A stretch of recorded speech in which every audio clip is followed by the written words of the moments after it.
All right. Welcome, everybody. So we have a very special guest with us today, Rachel Blanton Walker. Um, I will, because I feel like I'm usually so bad at introducing people, I will just kind of allow you, Rachel, to just bring yourself in, say what you do, where you're from, and what what you I guess are just super interested in right now. Doesn't have to be theology because I know it's theology based, but doesn't have to be. And Okay, everything. okay, sure. All right. Well, my name is Rachel Blanton Walker, and I live in Atlanta, Georgia.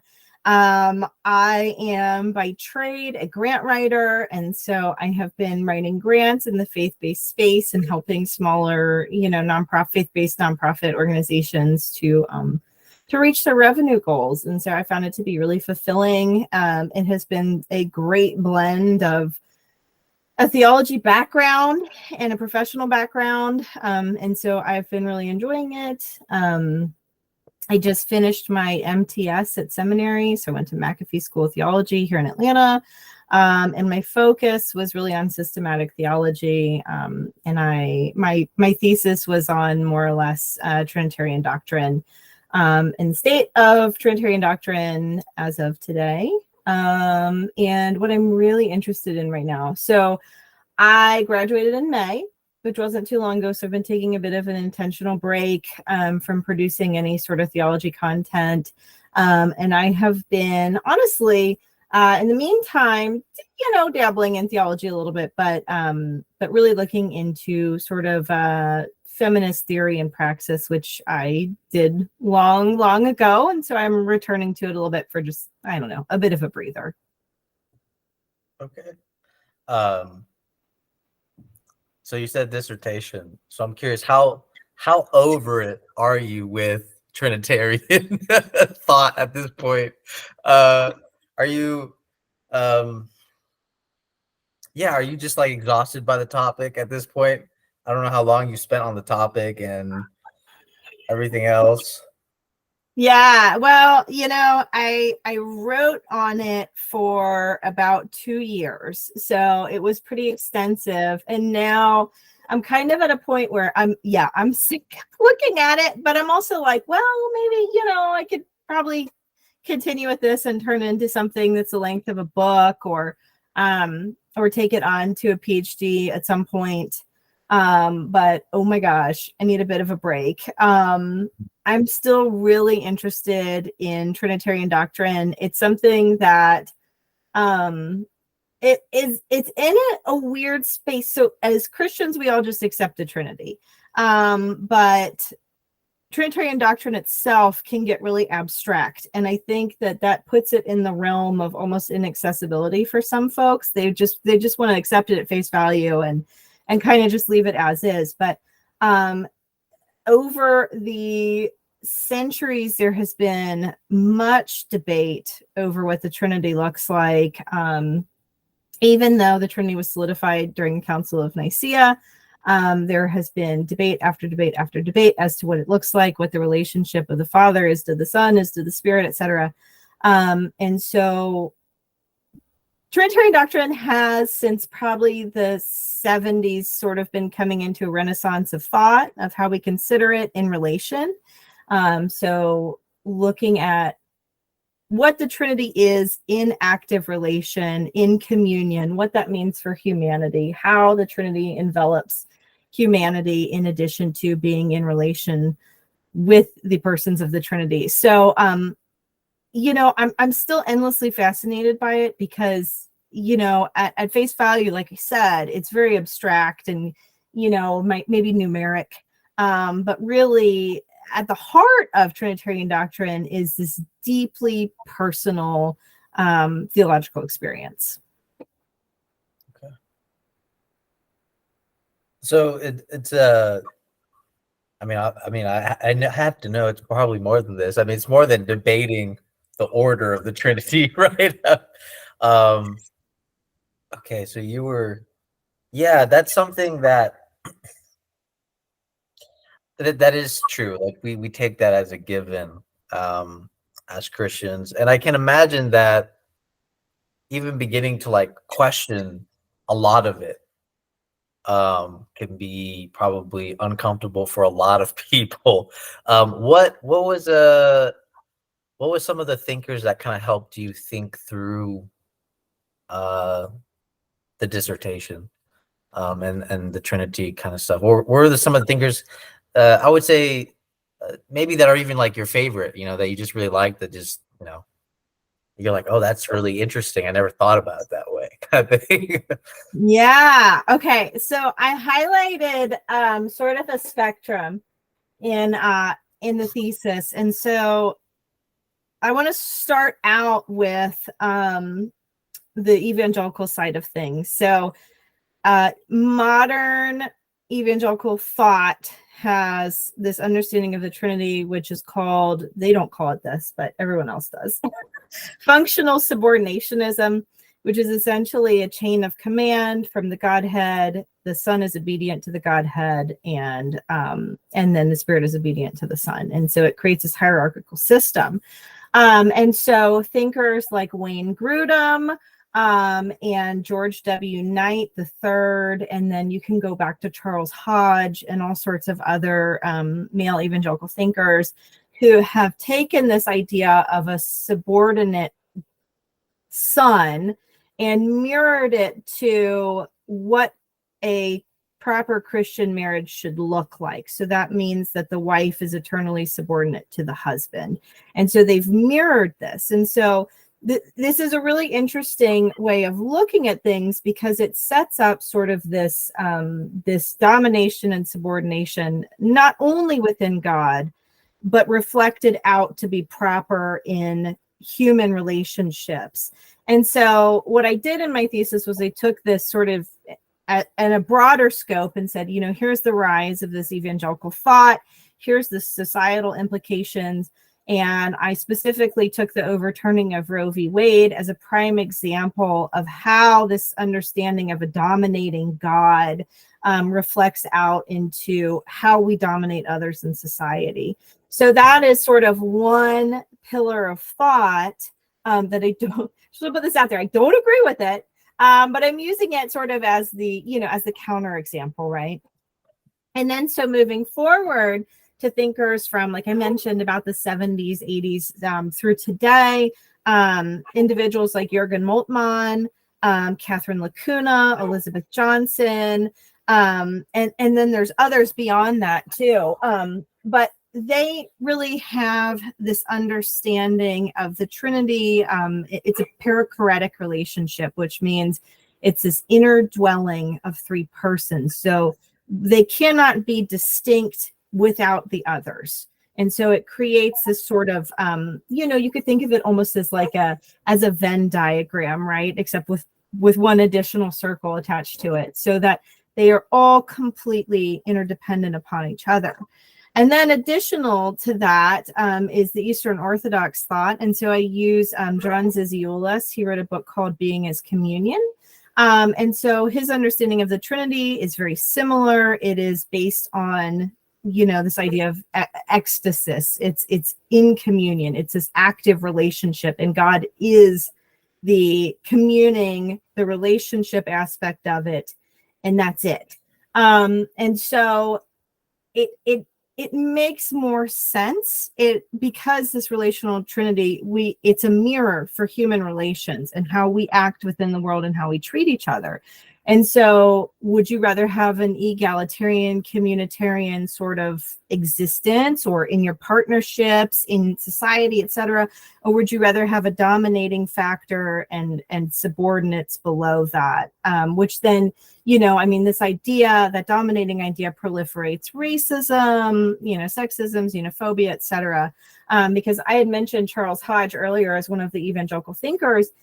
In addition to his belief of the son being subordinate to the father, he used this to uphold chattel slavery as well. So it has really, the way you consider the Trinity has really like far-reaching reverberations for human life. Wow. Yes. So it's almost like this is the part that I feel, because you said like thinking through this Trinitarian systems kind of reflect on society.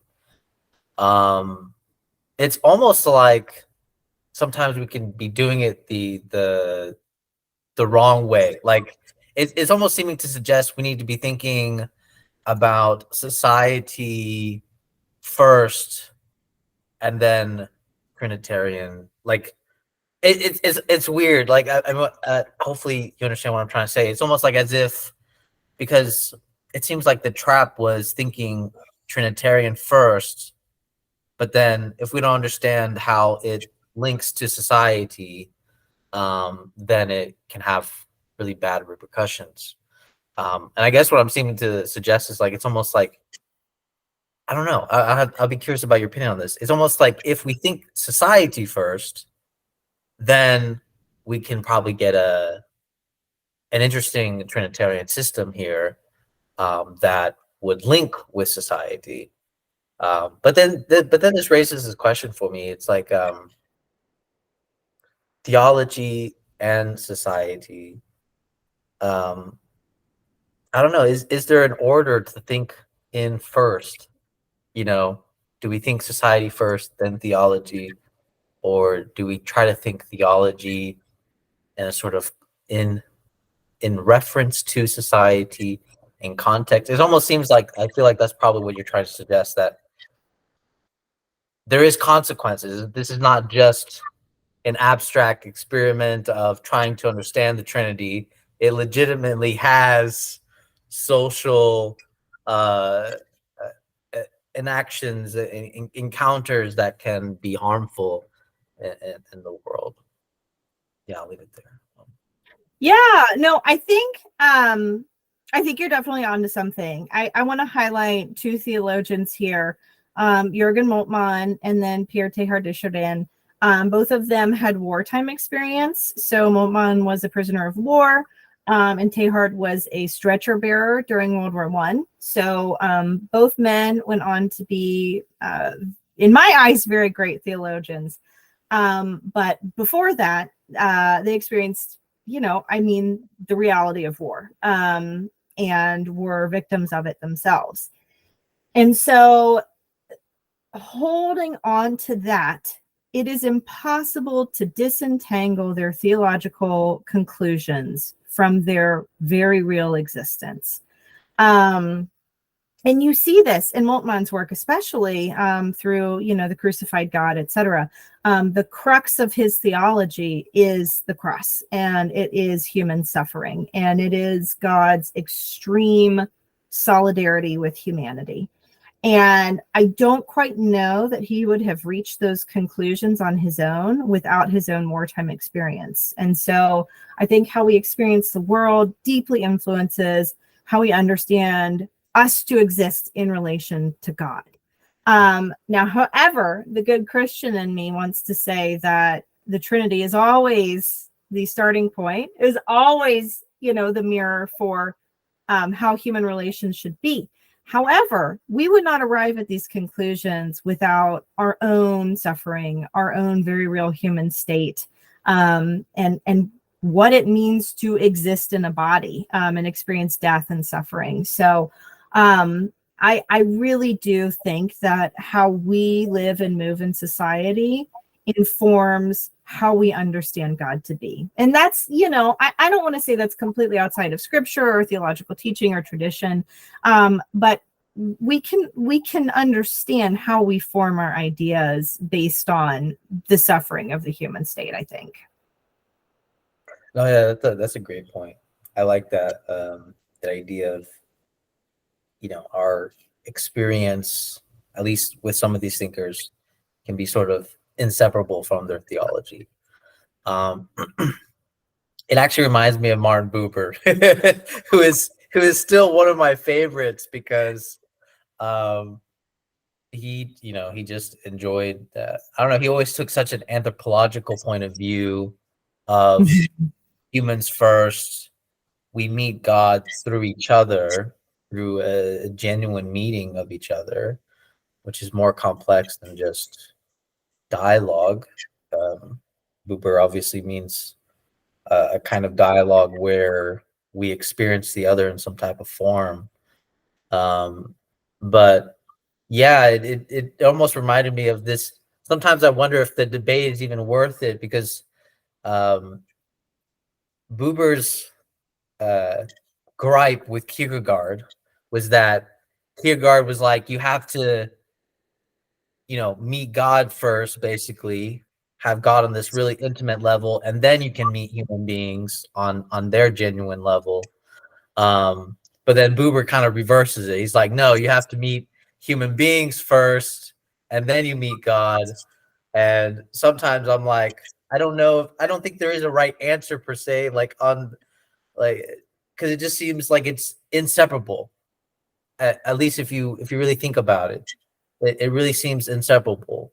And so sometimes I feel like that debate is like even a trap for myself. I remember I spent like just months thinking about it. I was like, no, it just doesn't make any sense. Like, I don't think we can argue the order of this. It seems like we have to really consider the inseparability of both. And it's funny because Trinity carries that kind of inseparability in some ways, that you can't think the Father without the Spirit and the Son, and it's just it's almost like there is something definitely there about that.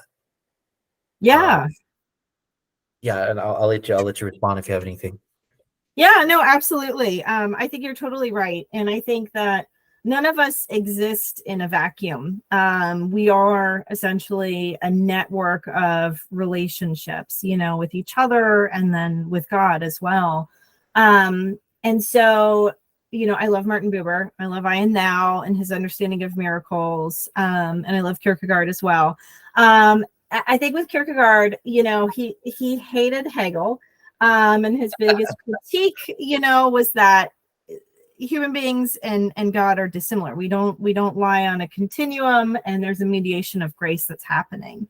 However, I love Paul Tillich as well, and I think that his understanding of God as the ontological ground of being really helps us to understand that every relationship that we have is already existing in God, essentially in God's grace, in the being of God, etc. And so, I want to be careful here to not, get too close to pantheism, but more so stay within panentheism. And so that God is within the world, but also unique and separate.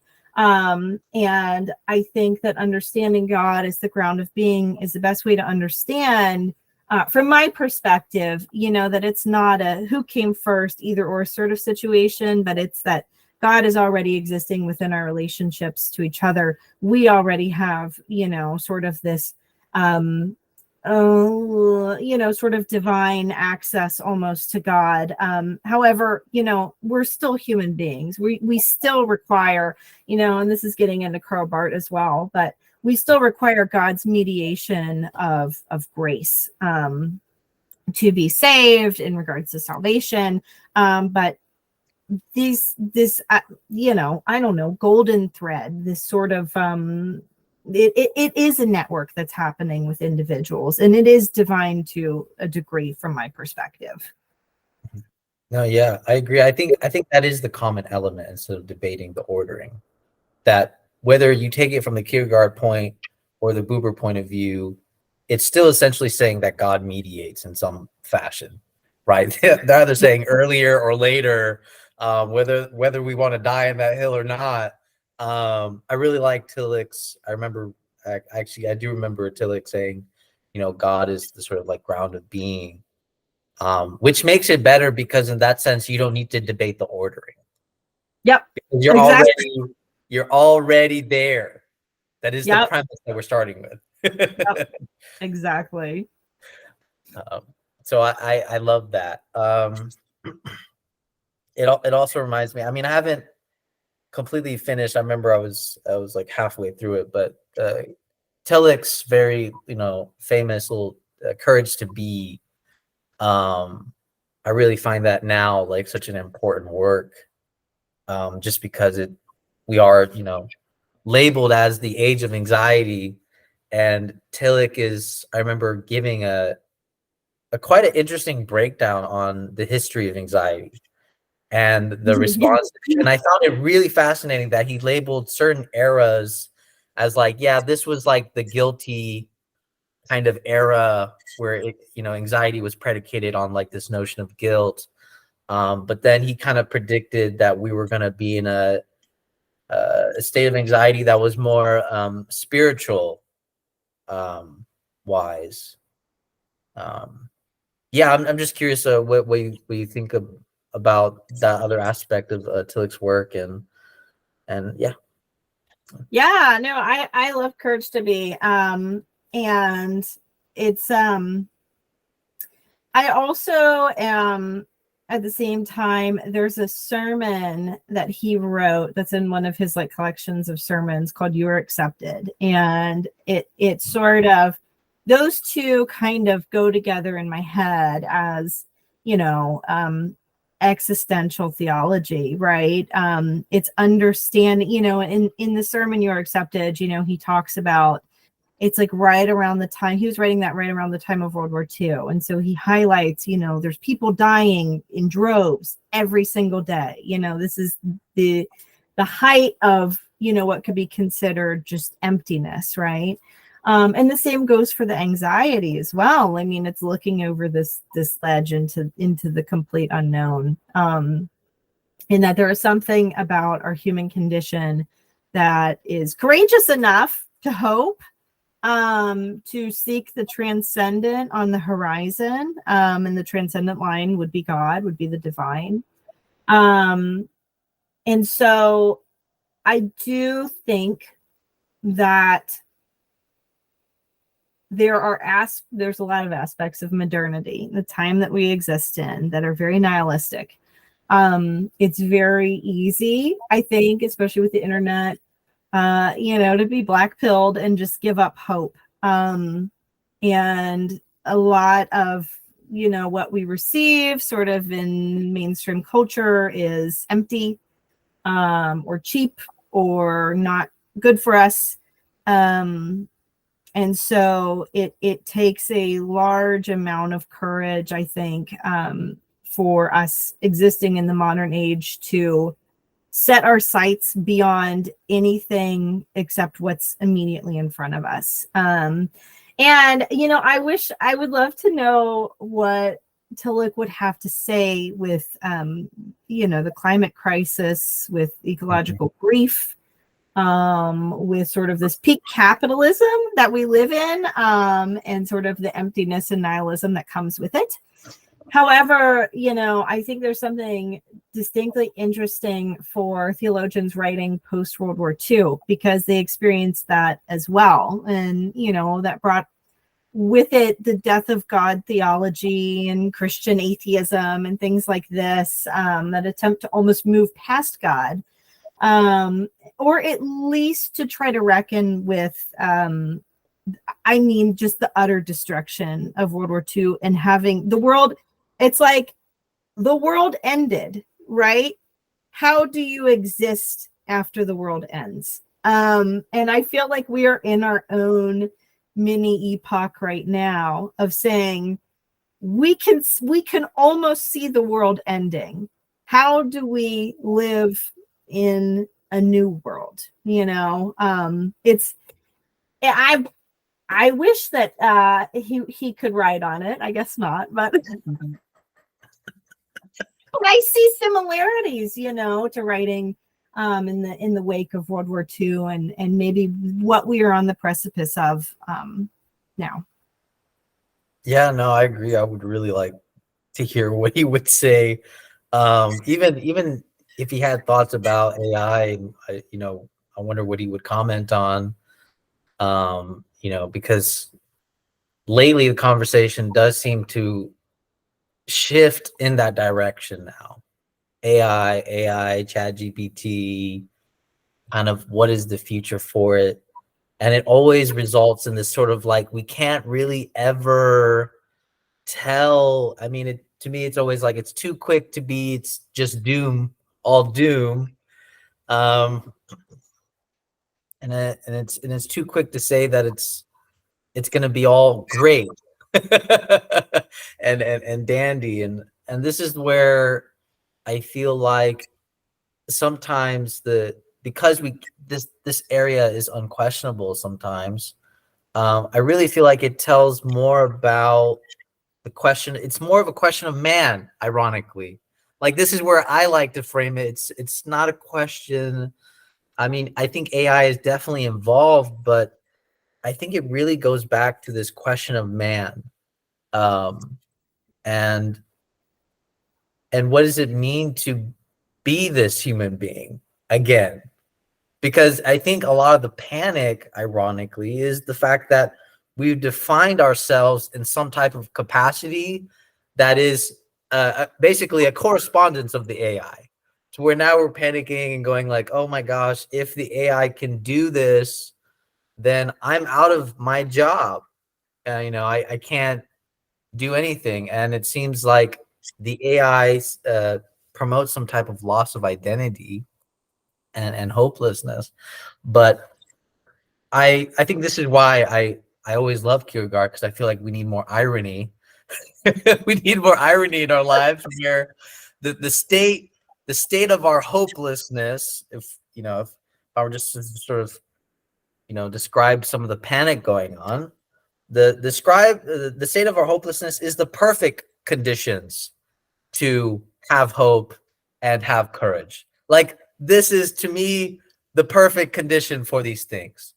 The real question is, and this is where I get really curious with Tillich and Kierkegaard, and I would love to hear what they would say now, and even Martin Buber, is, how does today look like to have courage? What does it look like to have courage today, to have hope today, without it sort of leaning on some type of certain ideology as such? Like, we don't really have a certainty about this, but there is still hope. And yeah, I'm just curious what your thoughts are, where was happening in your mind when you're hearing this. Yeah, no, I mean, I think we do live in the age of hyper anxiety, right? And like I said, sometimes it feels like we're teetering on sort of this precipice, and when are we going to pass the point of no return, either when it comes to, the environment or technology, and crossing into singularity, to get kind of science fiction-y, which I love to consider that, but it doesn't feel too far off, right? And I think, as Christians, there's a calling to remain hopeful. So we are free agents in the world. And a lot of, well, let's just say virtually all of the problems we're dealing with are of our own creation. And we're free agents. We're reliant upon God. However, we can act in this world to better it, to build the kingdom here. And so I like to consider that we're facing the unknown, but we're facing it with courage and hope. And maybe that sounds a little corny, but it's pretty radical. It's pretty radical to do that from my perspective.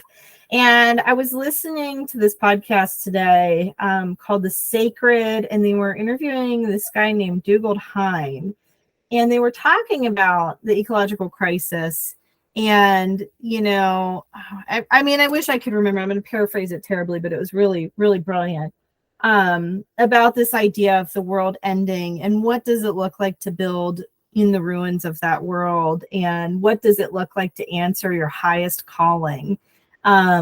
And they were like, does it, look like just accumulating crap and being hot and knowing nothing? Or does it look like, answering literally the highest calling to move forward with courage and strength? And I was like, whoa, that's really really profound from my perspective, because, it is, from my perspective as a Christian, there's a moral obligation to be taking care of creation, to be a good steward, to be living in moderation, to be helping those around you, to be caring for others.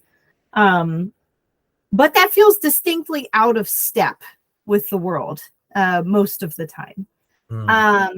And so it's almost like you need courage to even step into that calling or your obligation.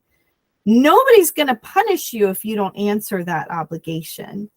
You're making that decision of your own free will.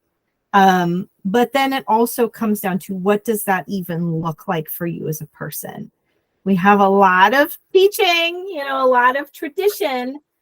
However, if we limit ourselves and we believe that Christianity can't change and move with the times, then we're never going to be able to address things like, ecological crisis, AI takeover, things like that.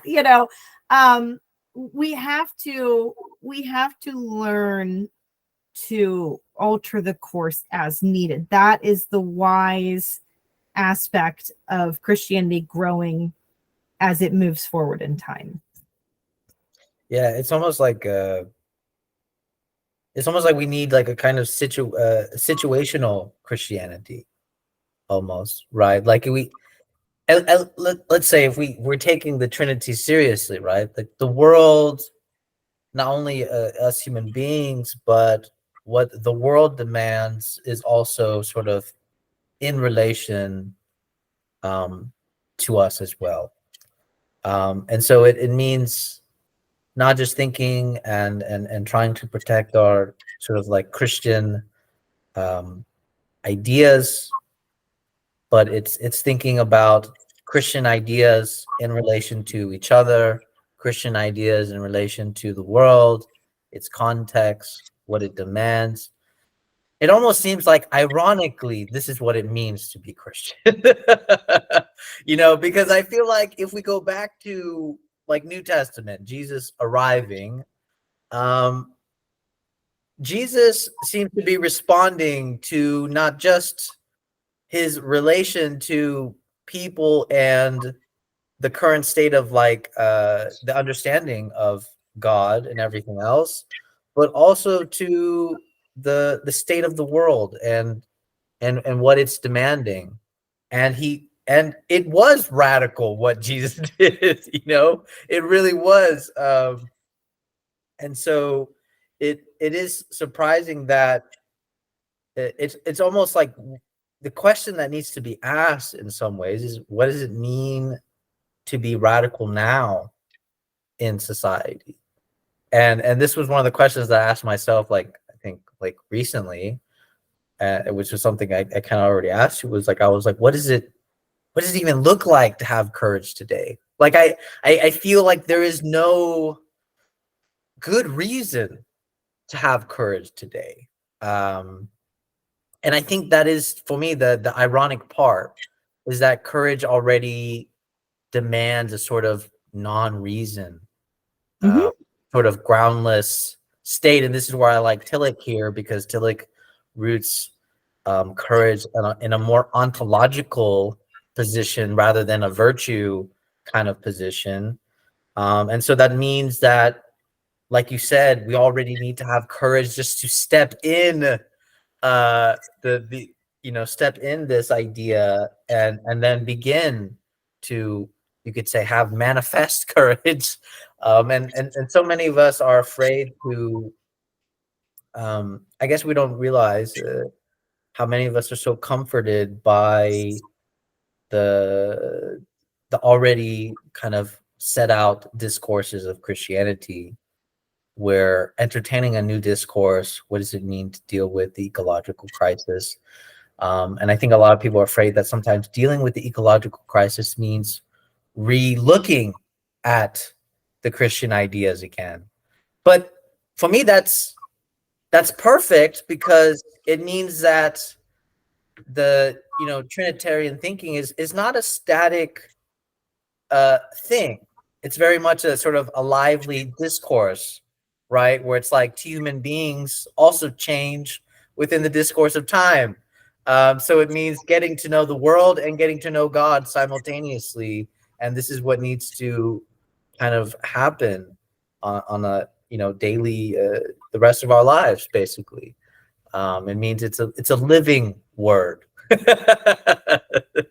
But yeah, I'll let you say what you think on this. Yeah, no, absolutely. I mean, I fully agree with you. I think that if we believe that reality is teleological in nature, if we are moving towards an eschaton, that we have to admit that Hegel might have been right when he said that as time progresses, things become more articulated. And so that means that our understanding is progressing through time. And if our understanding is progressing through time, our faith must progress through time as well.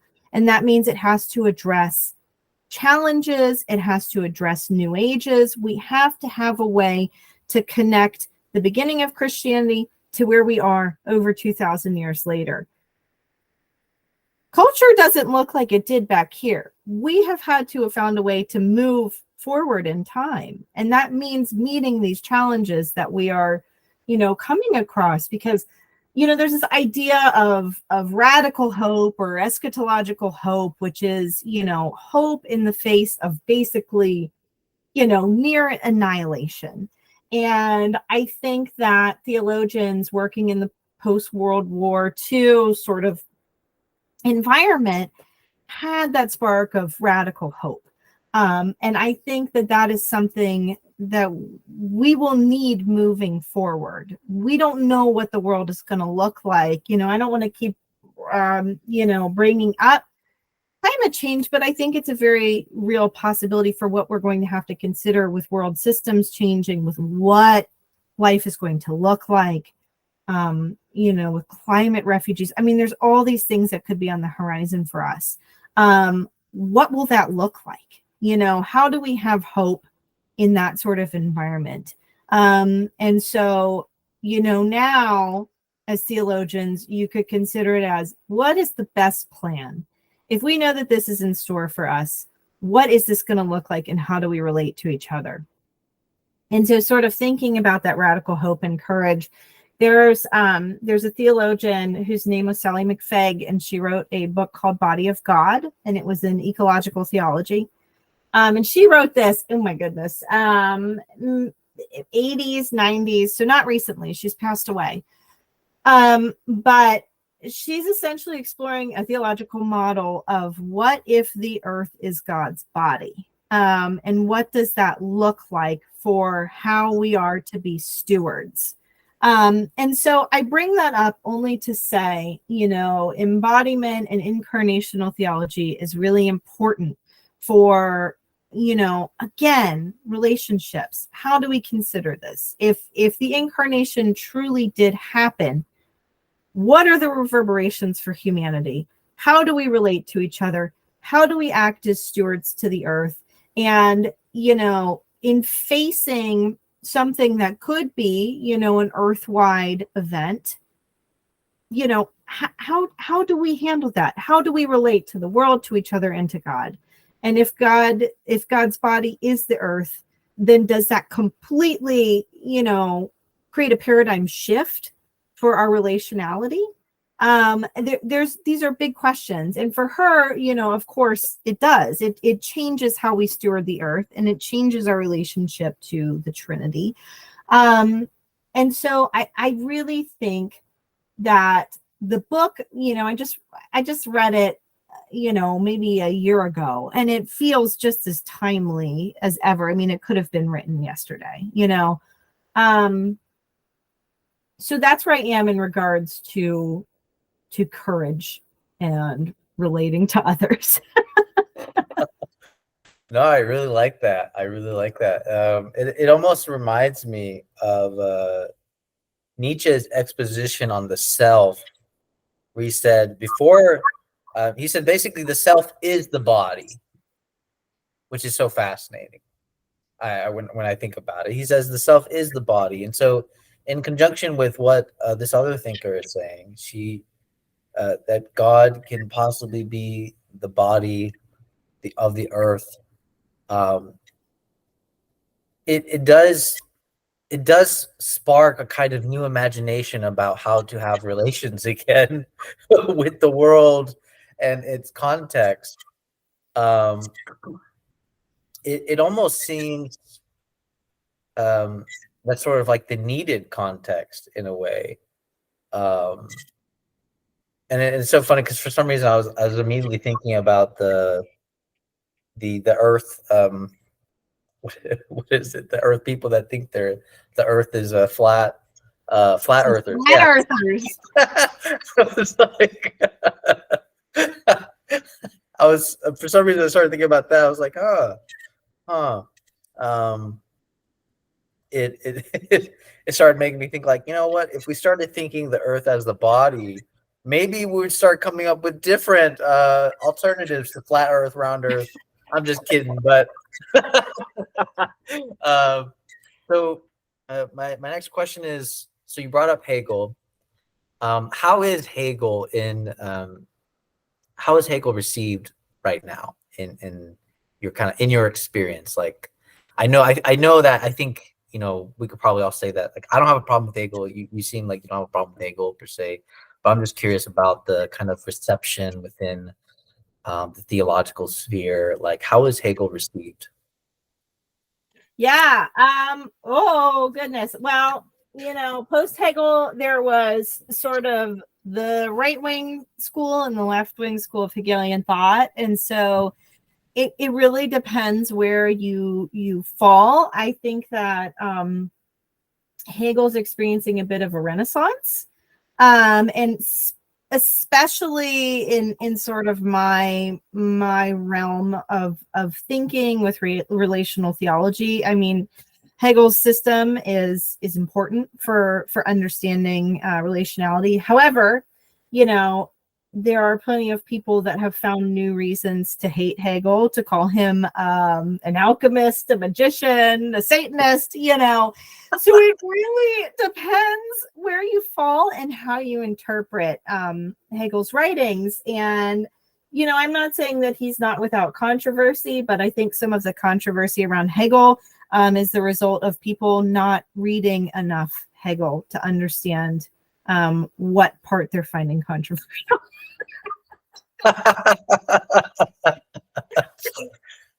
That's probably the most controversial right there. You're like, well, I'm not saying it's easy to get through. It's not easy to get through. But if you really marinate over it, there's a really good book for anybody that's interested. It's by this guy named Diogenes Allen, and I think it's just like a primer. It's called Philosophy for Understanding Theology. And he runs through a bunch of philosophical systems and how they relate to theology. And his chapter on Hegel is very, very, very good. It's a great introduction for understanding the important parts of Hegel in regards to theology. And then there's somebody named Peter Hodgson, who has written at length about Hegel's influence on theology. And then there's also somebody named Hans Kuhn, who is phenomenal. And his whole theological argument is for Hegelian Christology. So there's a lot out there, but again, it's a bit contentious. It depends on who you ask. However, with Zizek being so popular, and his own sort of theological, writings, I think Hegel's enjoying his own renaissance right now. So I think you are pretty correct. I have to say, even in like sort of non-academic circles, just in the online sphere, Hegel is the topic of conversation. Hot stuff right now. Yeah, it is hot stuff, and not only Hegel, but Lacan is a hot topic, at least in these sort of informal intellectual circles. Psychoanalysis. Zizek is really the the promoter of these, and Yes. even I know right now I've been getting into Badu. I'm so curious as to what I'll be able to do with him. I think there's a lot of interesting things that Badu says that it's funny. I recently watched one of his talks on YouTube. It's called like An Eminence of Truths, and he said something fascinating to me. He said he said that, yeah, most of his work ironically will align like super theological in ways, but then he wants to do this slight deviation where it's like not theological, and there's no concept of transcendence in this case. But he's made me just rethink so many ideas, and how we think about set theory in relation to. I don't expect you to know set theory. I just learned No, about Badu is like way far beyond me. The math stuff. And I'll be curious what I'll be able to do with him, because I'll be like, I've already been thinking like, I'm like, oh, you know what? I think his set theory and Trinity would be a really interesting tie-up. One of the main distinguishments that I really like from Badu is this idea of belonging and inclusion. Uh-huh. And one of the things that he makes this distinction is that he makes it, for example, he gives this example in the book where you're voters and you're part of a family. He says, technically, the state, like, you're represented by the state by being a voter, right? But if one of your family members is not registered in the state, I forgot how he framed it, but it's either that, yeah, it's you guys are included, but you guys are not represented because there's somebody that's not a voter in the family. It's not registered by the state. So essentially he's making this distinguishment between inclusion and belonging. So technically, like, there's a lack of belonging, but you're included. And I've always enjoyed thinking about this because it can, I think in Trinitarian wise, the Trinity seems to work in ways that they all belong as one, and they're also all included. And Badu's main gripe is that we need to be included and belong to have presentation and representation, and this for him is the adequate state of the situation. At least this is, I'm speaking so early on this because I barely know him. but There's some theological opportunity there. yeah, I do. I feel like there's some opportunities there for sure. I do have one more. Well, I have several questions, but it seems like I did not plug in my laptop, so it's about to die. So I'm gonna grab that. Okay.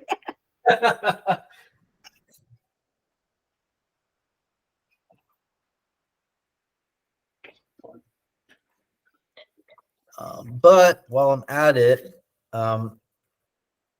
so you said also you've been getting back into feminist theory.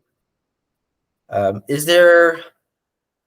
I'm curious. Actually, is there any type of like Hegelian kind of feminism going on? No. First one. Yeah.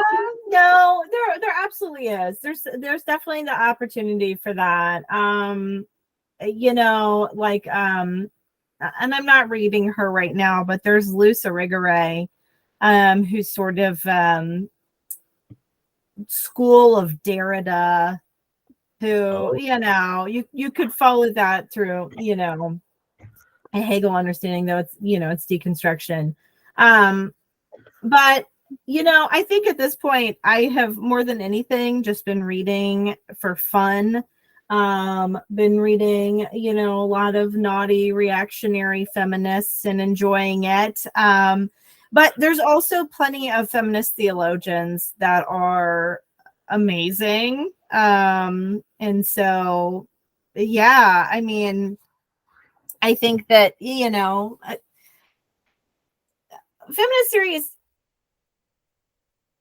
it's at an interesting juncture. I think that there is some splintering happening, and it will be interesting over the next 10 to 15 years to sort of see what comes of it. If there are going to be more schools of feminist thought.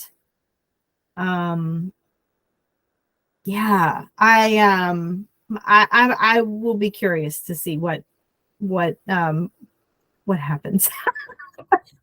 Yeah, I'm curious about it too. Because like I mean that's something that's not even, if I'm being honest, that's something that's not even really brought up in like the circles that I'm in. It's not something that is, well, if I'm being honest, theology is typically also not super brought up in the circles that I'm in. So we're already deprived of that sort of context because these are all like philosophy kind of groups. But I think it definitely does change the conversation. And is there feminist thinkers that, I mean, I'm pretty sure there are, but that they disagree with each other, that you're just kind of like, I don't understand why you guys disagree. Like, it's kind of the same, I'm just curious. Yeah, no, absolutely. I mean, there's waves of feminism, and so we're still in the third wave of feminism. However, it probably, some might argue we're moving into a fourth wave at this point. There's queer theory, there's gender critical theory, there's womanist theory. I mean, I don't quite know that at this point today that there is really a consensus or baseline agreement, like there might have been in the late 70s. So it's a really interesting time. However, in feminist theology, I think there's more coherence, and because there's a focus, the focus is on Christianity to some extent or another. And so you have, lots of really interesting thinkers. Process theology it's not a new school, but it's sort of, it's popular right now. And I think that it speaks to Christian tradition, and also God, having the ability to change through time. And I think that is, some may consider it heretical. I certainly don't. It's important and it's prescient for our time right now. So the theologian I wanted to highlight is Catherine Keller. She's one of the main process theologians. Her stuff is amazing. And she even has a book on process theology and the climate crisis. So I haven't read it in like a while. I think it came out last year. I read it right when it came out. But yeah, no, there's lots of interesting stuff happening right now. On the feminist theory side, I can't say it's all good. It's splintering rapidly. But feminist theology, I'll say, yeah, it's great, love it. I mean, the process theology has always been interesting to me, and the fact that there's sort of a feminist take on it is even more fascinating. What do you mean by a splintering exactly? Like what is there like such a disagreement that it's sort of just fighting against their own kind of movement or perspectives, or what do you mean by splintering in this case? Yeah, well, every new wave is a critique of the wave that came before it. So I think right now when it comes to feminist thought, there is what some call, reactionary feminism or gender critical feminism, and then a more sex positive feminism. And they are very distinct camps. And I don't know that there will be any sort of resolution between them. And so I'm wondering, what the field of feminist theory is going to look like. And of course, I'm really just highlighting on two, sort of two main things here. But I think that, right now they're the most talked about. It's the most debated. It has the most like real world implications right now that, are not too lofty and up here, but actually in praxis happening. It's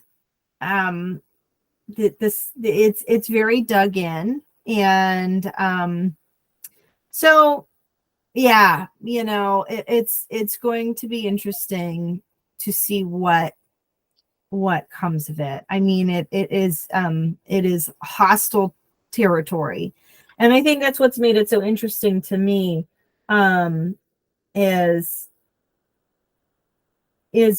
really watching how these schools of thought have traced, their theory, where they've gotten to, what it looks like out in the real world, the animosity.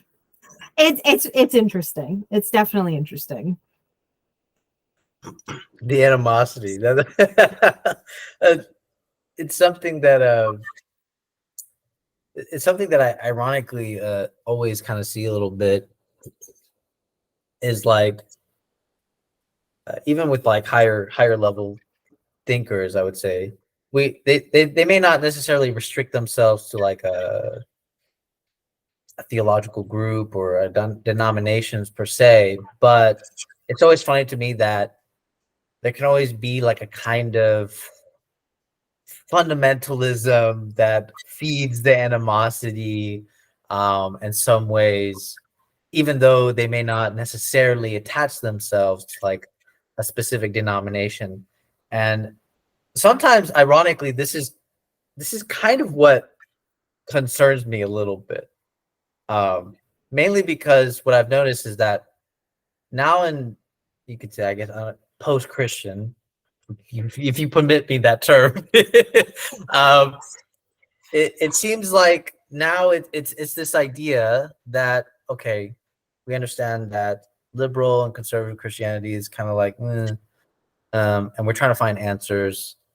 But then even those answers start developing their own type of fundamentalism in a way. And it's so crazy to me because I'm like, I thought we were breaking past the two dichotomies that sort of fed the fundamentalism in the first place.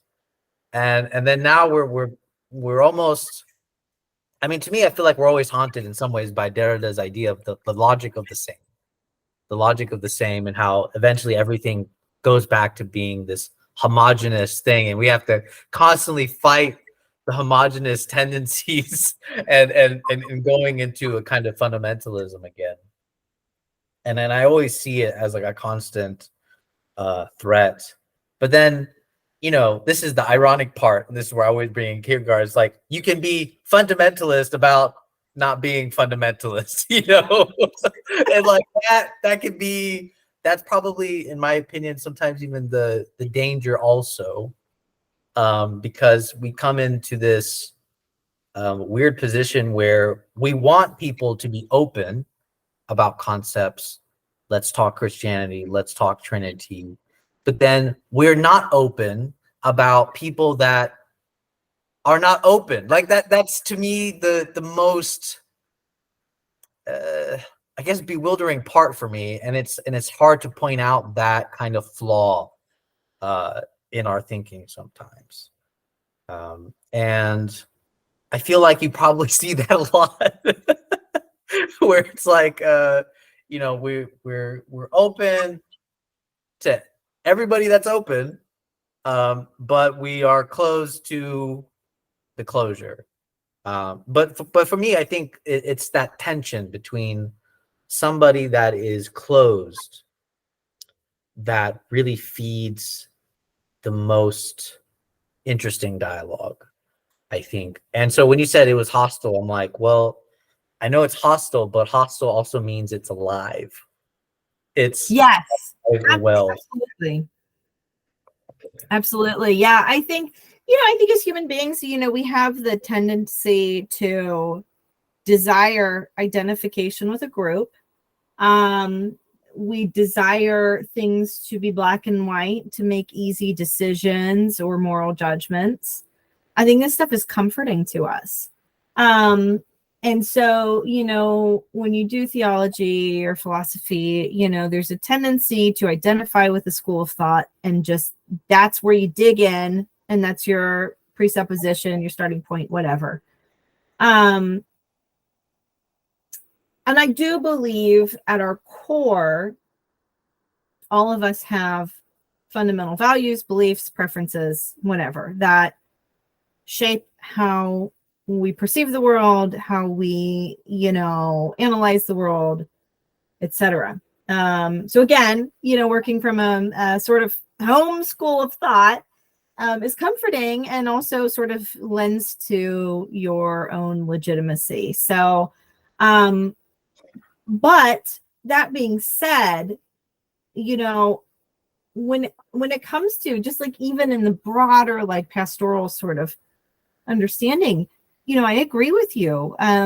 It's so easy to immediately say, yep, you're good, yep, you're good, yep, you're good, to people that are open, that you assume have the same sort of beliefs that you do. And then with the people that are closed off, or you know them to have, a different belief than you,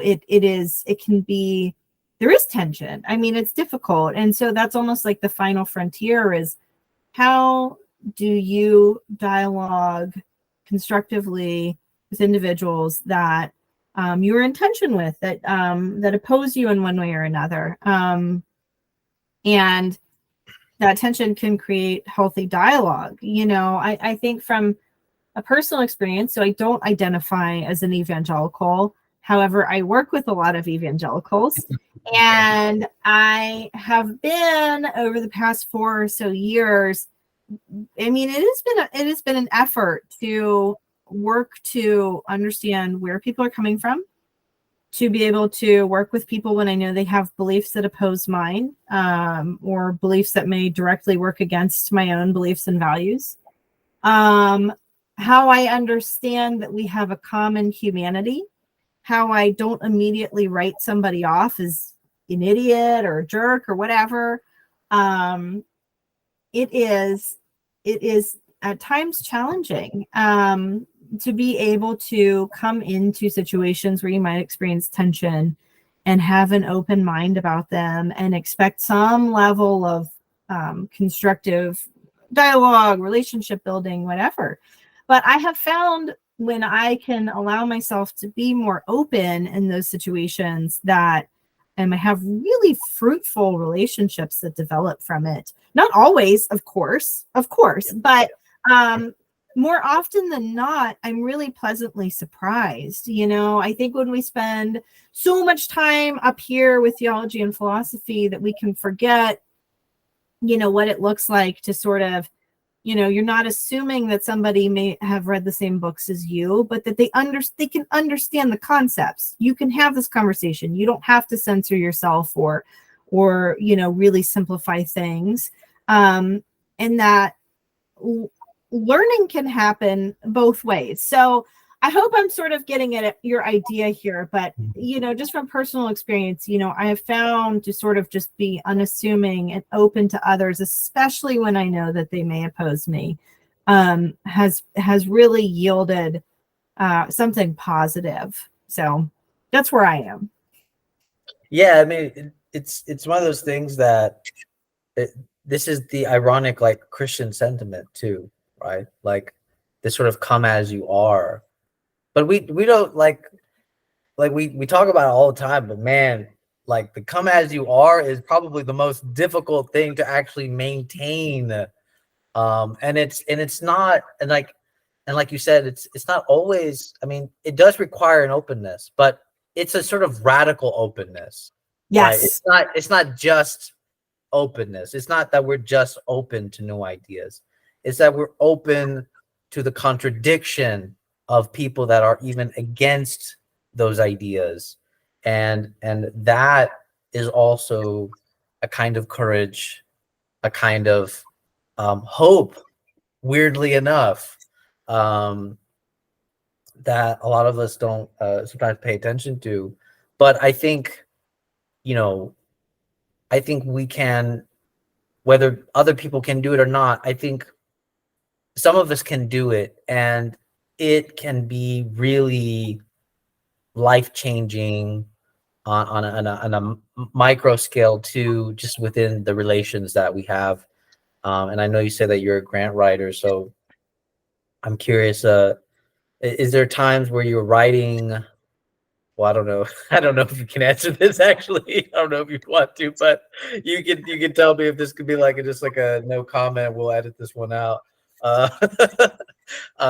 is there ever a time where you're writing like these grants, where you're like I don't know how I feel about this organization?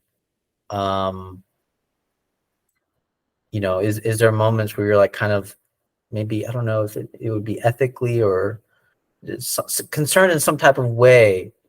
Has there ever been moments like that for you?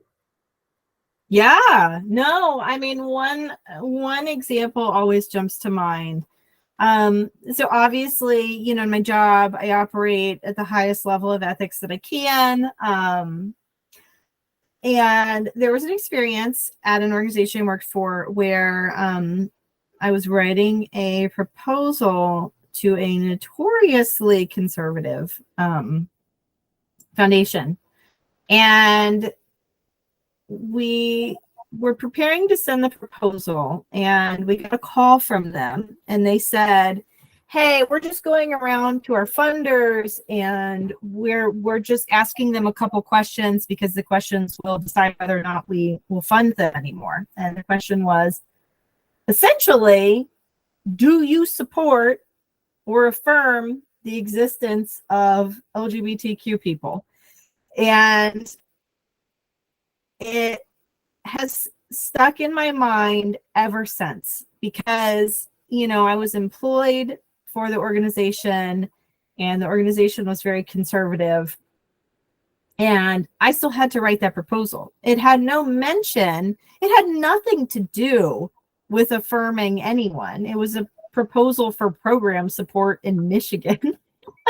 But I've always known that conversation happened, and I've always known that, and it was for a very large gift. It was for about $150,000. And they disclosed to us that they had stopped funding a certain university in their area because, they had the audacity to affirm human beings. And, it's always stuck with me because, it was a point where my employment and my own personal ethics came into direct tension. And, there was nothing I could do or say. But I think about this situation all the time, and thankfully I've not encountered it since, that it's incredible to me that individuals can hold these beliefs and still call themselves good Christians.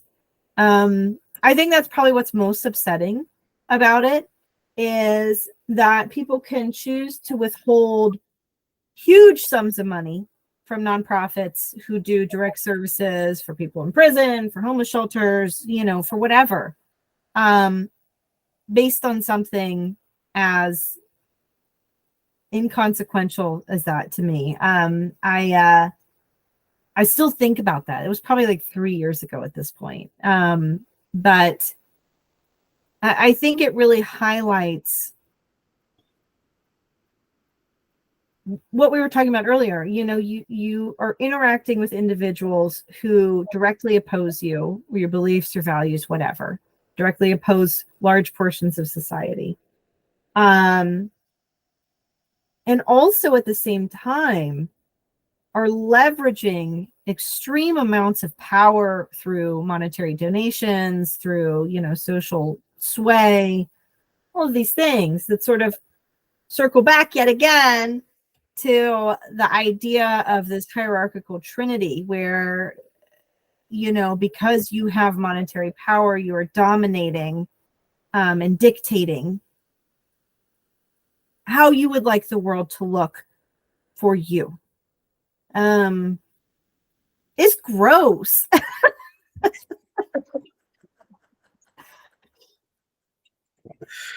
It always, this is something that I never understood as a child. Like so for example, I grew up Seventh-day Adventist. Actually, my family, my mother's side is like, I wouldn't say like hardcore Seventh-day Adventist, but it's basically like all they know. That's all they know. And I didn't know till when I was getting older that, this doesn't have to be the status quo of things. This doesn't have to be like this. I remember prodding around a little bit more, and like I started realizing that, like, my mom and, it's not, I don't find it anybody's fault per se. It's just they just never dived into other areas of thought. That was just, it was just, that was it. It was just, this is the way things are. And I went this route where I was like, okay, well, I'm not sure if I want to be Christian. I'm not sure if I want to do this stuff anymore. I never was like, I had such little knowledge. It's so little that I started diving into other religions, and I was Muslim for a little while too. But all those experiences were super enlightening for me. And this is where, like, I even had to come to grips with my own, where it was like exactly what you're talking about, where I feel like I've been on both sides of the spectrum before. It's like I've been on that sort of more radical, like conservative-ish. Like I never got like super, but I was definitely at one point like on a conservative pole, and then the other side as well. But like you said, right, it's like it gets ridiculous in the sense to have the, it's funny that you said like it's the audacity to affirm human beings. Like I really love that that statement of like the audacity to affirm human beings. I have the audacity. But it really does seem so radical to do that now in theology almost too, where it's like it's almost like we can't even separate the political ideals that infiltrated too, because it's like, and I feel like that's probably the biggest problem as well, where, and I've heard variety of people say this to me, where it's like, no, they say something like, it doesn't necessarily, when you become a Christian, doesn't necessarily mean that you are conservative or whatever. But a lot of people that make the argument kind of go, even though conservative doesn't match up completely with Christianity, it matches up enough to say that basically if you are Christian, you're supposed to be conservative and so on. But I always feel like that conservative ideal sort of become as a sort of replacement for the theology in some ways, because it's like, oh, we can't deviate this theology because it deviates the political ideals. It starts deviating everything. And then it's like, when I started thinking about it more, it's almost like you're stripping away, and this is something that I've always had conflict with myself, where it's like I come into this tension where I don't want to make the person feel like I've stripped their entire homeland from them. Yes. Like they're basically like their hopes and dreams, their whole ground of being. If we're gonna stay, with Tillich's terms, I don't want to be this person where I'm stripping away their entire ground of being. Because once you do that, it's like they just go into this mode of just like, in my experience, you've totally put them in an existential crisis, basically. Like you fed it to them. and I've always find it difficult to find this balance of I don't want them to be so stripped of their ground that they have a reaction of just like pure annihilation, basically. Where they see the world that they knew, that they thought was, just burst into pieces. And I think a lot of the times we're fighting that from happening, that bursting, that kind of annihilation of our world, of our view. And I've had it happen to me so many times. But and this is the part that I also struggle with too. It's like the fact that not everybody can do the bursting, not everybody can go through the annihilation. And I've always struggled with like how do we deal with people that can and people that can never possibly. I mean, I always want to say there's hope, and that these people can have their world kind of reconfigured in a way, and without necessarily completely pulling the rug under them. Because I think that is ultimately the threat that they all try to fight, is that if you fight this Trinitarian ideas, you're pulling the rug from under their being, right? Their dedication, their work, their efforts. I mean, to me, this is when I start humanizing in some form, and that's the part. But then there's this other tension where it's like, but you can't give up yours. Right? You can't give up yours. You can't do this weird move where you give them everything because you're trying to maintain some type of humanity and protect them from the ground of being slipping. But you can't let your ground of being completely slip either for the other. So it is this really weird position that I always feel kind of gets. It's never explicitly said with these debates in theology and philosophy, but I can always hear them. You can always hear that there is what I call an impasse in thought. Yeah. You will talk to somebody, they're so smart, they're so brilliant, and then all of a sudden there's a specific topic or a specific thought that's like, no, like don't ever go there, because I will tell you no, and there's no room to even think about that position. That is just a no. I'm curious. I know you have thoughts. Yeah, no, I think that every sort of theological conversation that hits an impasse usually results in, it almost feels like knee-jerk anger, right? That's like the default response usually. But I find that initial experience of anger a seed is planted, right? And, whether or not you're going to spend time sort of going through these stages where anger ends up being curiosity, or whether anger just stays anger, is really up to the other person. So, that seed that's planted from that impasse, might lead to somebody, their own, journey, their own faith journey, however that ends up looking.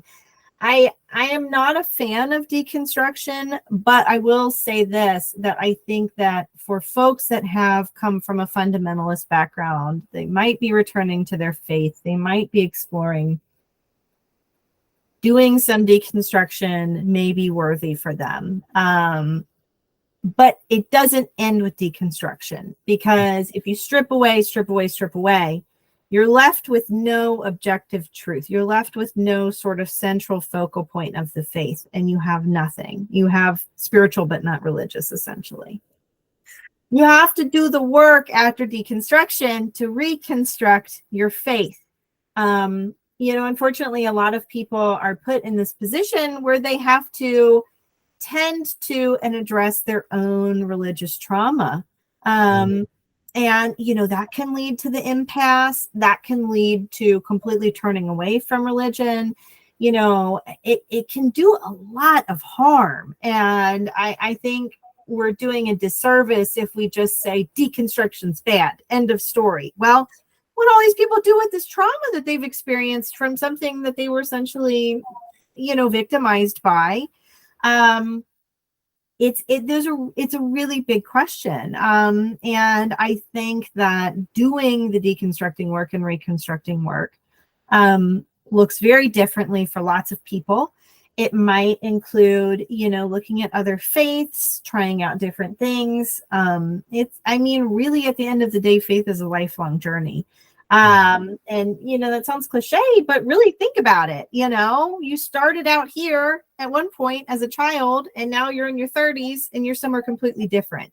And, maybe when you're 60, you'll be somewhere completely different from here. So I think that that's important. And, as far as seeding ground and being nice, Stanley Hauerwas wrote a really good article. Well, it was more like a conversation, but it was published like an article about the difficulties of pastoral care and sort of this audacious mission we take on as Christians, and that, anybody can do pastoral care. And it's not always being nice and being somebody's counselor. Sometimes it includes hard truths, hard realities. It's not always being soft and sweet, but it is being, a good friend, and telling somebody something, whether they want to hear it or not, because it's for their betterment. And so I'll send you the article. It's really good. It's like one of my favorite ever. It's so wonderful. But I think we are put in this point of just eternal tension, where, we are occasionally stuck being the person that is not perceived as being too nice. While we exist in a culture where we're always supposed to be, ceding ground, we're always supposed to be, nice and paying platitudes to others. And it's really not always beneficial. For spiritual growth, for growth as a human being.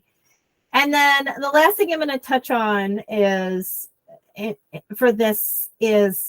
liberation theology. And as far as, politicized faith, I think liberation theology, Catholic workers, Christian socialists, whatever, is a good intersection for how your personal politics and your faith can actually coincide in a positive way. Because with liberation theology, you can see in the time in history when it was formed that theologians were realizing that people were living in abject poverty and misery, and that the politics and things happening in the world directly affected that situation and created that situation.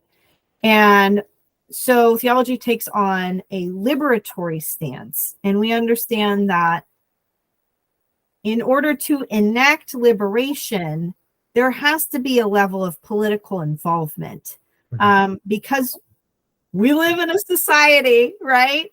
It goes back to that inclusion and belonging thing. If we exist in a society and we have certain moral beliefs and values, and we see that other individuals are living in misery, we can take this beyond mass incarceration. We can take it, just how far we want in the culture that we live in, and understand that we exist here and we are free agents and we must act. And whether we like it or not, we do exist in a political system. So politics are influencing our lives, our faith, how we are acting in the world. And so I think it's a good counterpoint to what we are experiencing now as the status quo with basically Christian nationalism, which is, the far right married to, ultra conservative evangelical beliefs. They're intertwined, they're going together. There's a huge amount of political power and money there. And it's pretty dangerous from my perspective. So that's what I got for that. Yeah, and this is also what makes like the conversation hard with like other people that are maybe even like interested in Christianity to some points, right? or they would entertain it, but then basically all they have as an understanding of Christianity is the sort of Christian nationalism that is sort of made there. And it seems to also be a lot of the arguments for not being religious, not being, and this creates a whole other worm of of questions and other topics and debates. And but I do think there's something that you brought up there, religious trauma. I feel like this actually isn't talked about enough. And it's almost like we say it, we almost think it like doesn't exist in some ways, like this idea of like religious trauma. One of the kind of, I don't know, discoveries that I had for myself is that if you can leave a religion and not have any resentment, frustration with it, you left it well. Like you left it in a way that was still loving. You Yeah. can, I think people forget this idea that you can leave something behind in a loving way. It doesn't have to be this violent, utter annihilation, antagonism with your own life. It can be something that you can look back on and be like, yeah, I, maybe I acted like this, and I believe these ideas. I don't believe them now. But then there's no reason to necessarily hate. Because I think what I discover sometimes is that, because you said deconstruction, your point on deconstruction was very important here, because I've also argued some of the same things where I'm like, deconstruction is more like a tool. Like it just helps you just, deconstruct like what you kind of went through and your world. But deconstruction never helps you like start thinking reconstruction, right? Like everyone's like, no, let's just stay here.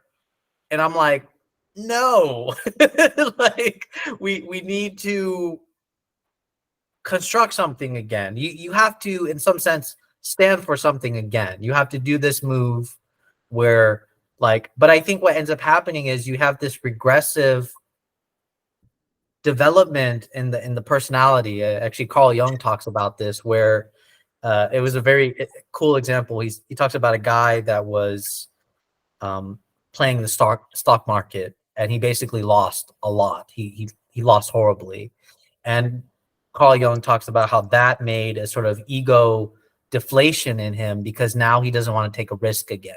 And my danger with deconstruction is that people will use deconstruction as a way to not take a risk again. Yeah.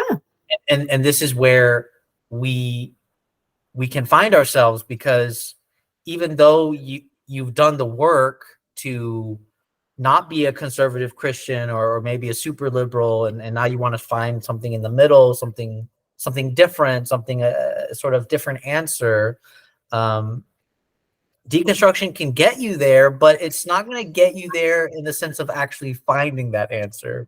You're just going to sort of remain in this, I don't know. I mean, I almost want to say like it's just this position of nowhere, that it needs to also be somewhere, ironically. And I think it is because they're afraid of falling into some type of dogmatism again, some type of sentiment of that way. But I don't see, in my opinion, I don't see any. I don't think we can escape this. I don't think we I think it's inevitable that you go through the deconstruction, you again encounter another temptation of making this position your solid forever home. And I feel like the saints understood this very well, that it was never just one thing and done. It was you overcame one temptation, and then now you're encountering another and another and another, and it just never stops. And I think sometimes we get avoidant in this scenarios. Yeah, absolutely. I mean, I think you're totally right. I think that, maybe the moments before deconstruction are sort of maybe someone's dark night of the soul, and they're maybe going through a traumatic experience, an extreme low point in leaving, maybe their church home, maybe an abusive situation. And, there's all these things that we take for granted if we haven't experienced them. And maybe we don't understand why it takes some people longer on this journey than others. I mean, there's all sorts of factors here. But you're absolutely right. If you stop at deconstruction, you go, well, I'm fully deconstructed. You're still in a liminal space. You have not arrived at any sort of final conclusion. Honestly, I don't think that even as Christians, any of us will arrive at a final conclusion until we're dead. There's no stopping point on this journey. You're moving through life. You have to keep moving. I think there is a fear of dogma, a fear of sort of rebuilding what you imagine maybe in your core to be traumatic. You don't want to experience that again. There's an aversion to it. There's an aversion to any sort of doctrine that may direct your life. It's very understandable, but I think really at the core of this, is understanding that there's a difference here. Faith is a thing that we experience, and we understand that faith is centered on God. However, church life is the action of human hands. Human hands do not equal the existence of faith nor the existence of God. We have to understand that if we've experienced harm in a religious setting, that it's not harm from God or Christianity or whatever, it's harm from another individual. It's harm from a system that is not in line with, the religious experience. So all of this is very difficult to disentangle, especially, if you're in a fundamentalist setting or a cult setting, something like that, where this experience of harm can be all consuming, right? And you have the courage to leave, and you never want to experience it again. Mm-hmm. How do you find the courage and vulnerability to potentially re-enter this thing that you perceived as harmful, that was harmful? There's so many questions here, and it is completely different for every individual, that I wish it was linear, but no faith journey seems to be linear, and it is full of regressions. It's full of temptations. It's full of, situations to completely divert us off of it. That it is not, but also I think it's important to find comfort in knowing that this isn't easy, that it's going to be difficult forever. There has to be some level of hope and courage, because despair is a pitfall as well. If you deconstruct or you despair and you say, this will never work for me, I'm never attempting to do this again, that is a spiritual death. Mm-hmm. Which, is sad. It's sad to be like, oh, if somebody falls into despair, that's, could be spiritual death. But we have to remain hopeful, and it is so hard. It is so hard to do that sometimes. So, I really do feel for individuals that are going through, their deconstruction experience. It's funny because, like, one of the people in my cohort at school was like, I was talking with her about this, and she was like, I'm in my Reconstruction era. And I just started like laughing so hard. But then, like, I was talking to her, and it's like, she comes from a fundamentalist background. She somehow found the courage to deconstruct. She went to seminary. She, reconstructed her Christian faith through seminary, and like has emerged on the other side of it. Obviously this is still her journey and still her experience, but like, it takes an incredible amount of courage to go through that just of your own volition, because nobody will make you do this except yourself. No, yeah, you're right. It's one of those things that it still fascinates me to this day. A concept, I mean, we call this like timing or God's intervention in this stuff. But it's always surprised me that like you encounter people that you've probably told them like a million times, like, hey, this is my advice to you as a friend, how you should go about it. And then all of a sudden, like years later, they're like, hey, they're doing the exact thing that you told them to do, but it took them a kind of experience, a kind of realization for them to finally enact that advice and see that kind of thing that you were pointing out. And this is something that has always kind of like stunned me, because like I kept thinking like, okay, so how do we force this? How do we force this timing element in life? And anyways, in my own thinking, I came to the conclusion that obviously you can't. It has to do more with a kind of framing. It's the framing, in my opinion, that allows you to encounter more aha moments in life, which has been very important for me. But this concept of hope, I think it's super important now, in my opinion, because I think the danger with hope, and I'll be curious what you think about this. I think the danger with hope is that we can't help but couple hope with a kind of idea of what that hope should look like. And I think epistemologically, that's kind of problematic, mainly because it becomes something that is so dependent on that idea that is coupled with hope. And sometimes that idea assumes some type of knowing about the circumstance, the context of what the situation demands. And I think we lean so much on that idea that when we encounter the manifestation of the opposite, we become hopeless again. And or we respond in a kind of way that is, angry and upset and frustrated, and we thought that this was the way, we thought this was the right kind of Christian theology, like you said, Rachel. There's no conclusion in the end. There's really no real conclusion that we have. It is a kind of journey. And so I've been playing with this idea of hope, where hope has to remain in the condition that it was predicated on, meaning that we started off hopeless.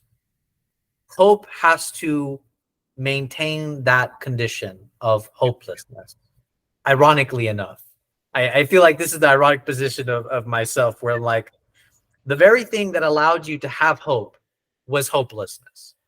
And so we need to have a kind of hope in our hopelessness, but not in a kind of melancholia kind of way. Not where we become stunted and not do something, but it's more like a kind of loving hopelessness, where it's kind of like that. I've always enjoyed this sentiment, where it's like, I am hopelessly in love with you. I am hopelessly so in love with the state of whatever, that I cannot help but do something. I cannot help but engage, like you say, like the human hands, so to speak. I'm sort of grasping in the dark, hopelessly and helplessly, but I am doing so anyways, because I am helplessly and hopelessly in love with God, and so on. And I feel like that, at least in my opinion, is probably the framing that we kind of need, because when hope becomes, I guess you could say, hopeful, it gets so full of the ideas that it can, again, and this has to do with religious trauma, it can again stunt us, and we refuse to have the courage to be again, because of what had happened before. And I like the position of to have a hopeless hope,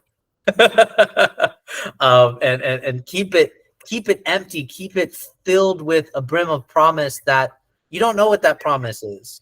But we are trying to just, but we do so anyways. It's kind of like when people are stunted by me and they go like, well, you don't believe in such certainties or whatever. So how do you kind of like enact in the world? I'm like, yeah, I mean, I, I enacted the world by, again, doing an ironic move where it's like, I don't know, but I'm doing so anyways. I am choosing to do so. And I've always enjoyed embracing this kind of way of living.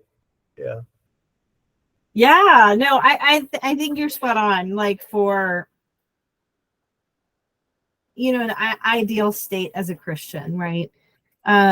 So we are, as human beings, completely helpless, right? And we require God's grace. And when we begin to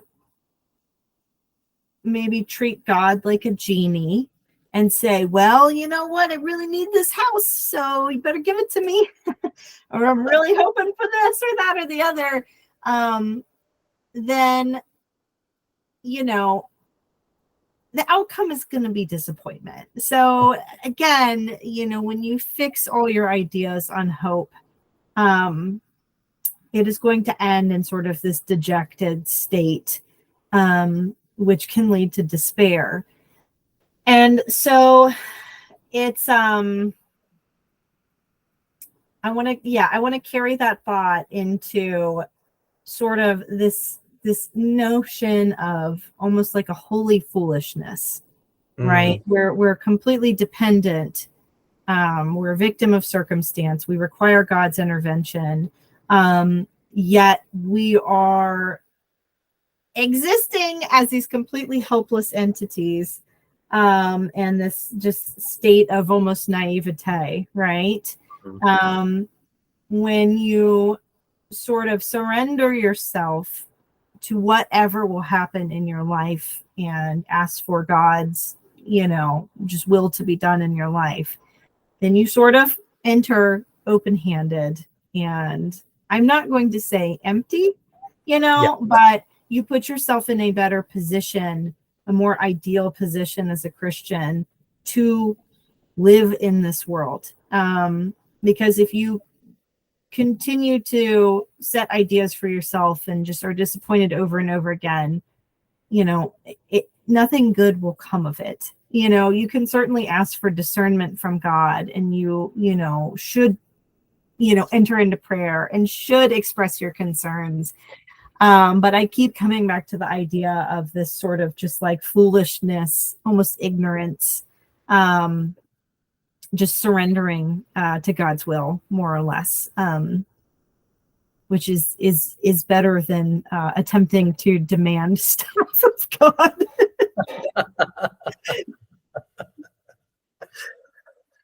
No, I agree with you. It's I like that term actually, like kind of holy foolishness. It's funny because like, even when we go back to like Jacob, yeah, I believe it's Jacob, right? Where he's getting punished and he's like, I don't know why I'm getting punished like this.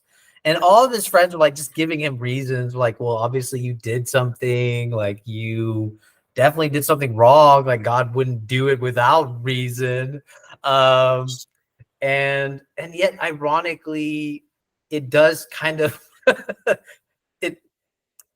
I've always like, this is the part that always stunned me. It's the fact that it begins with some type of bet. Satan goes, hey, I bet, that I can basically swing Jacob in a kind of way against you. And God's like, okay, go ahead. Like, let's play this out. And it's funny that the way Satan kind of manifests in this book is through some kind of reason. That you did something wrong. You clearly went against God, and that we know what God wants and what God reasons and all these ways. And then at the end of the day, by the time you get to the end of the book, it's God saying, only I speak for myself, right? And so it's like, so we've all been fooled. Nobody can speak for God. Nobody can do this. We've all been duped per se. And it's like almost giving reason is that trap of the whole thing. It's the trap of it all. And that's always, to me, I always go back to this book because I'm like, it always explains like the state of so many predicaments that we have, even with like religious denomination, um, you know, kind of the whole question of evil that always gets brought up. And we're so concerned with having a reason. But like I always say, it's like once you give a reason, you also give its unreason. You know, like Yeah. when someone says like, "Oh, the reason why I love you is because so and so," right? And I always go, "So you're saying if I wasn't nice, you wouldn't love me," right? And when you say it like that, they start kind of like stepping back a little bit and fumbling. But that it basically is what we do with God too. Like, you know, the reason why I love God is because blah blah blah blah.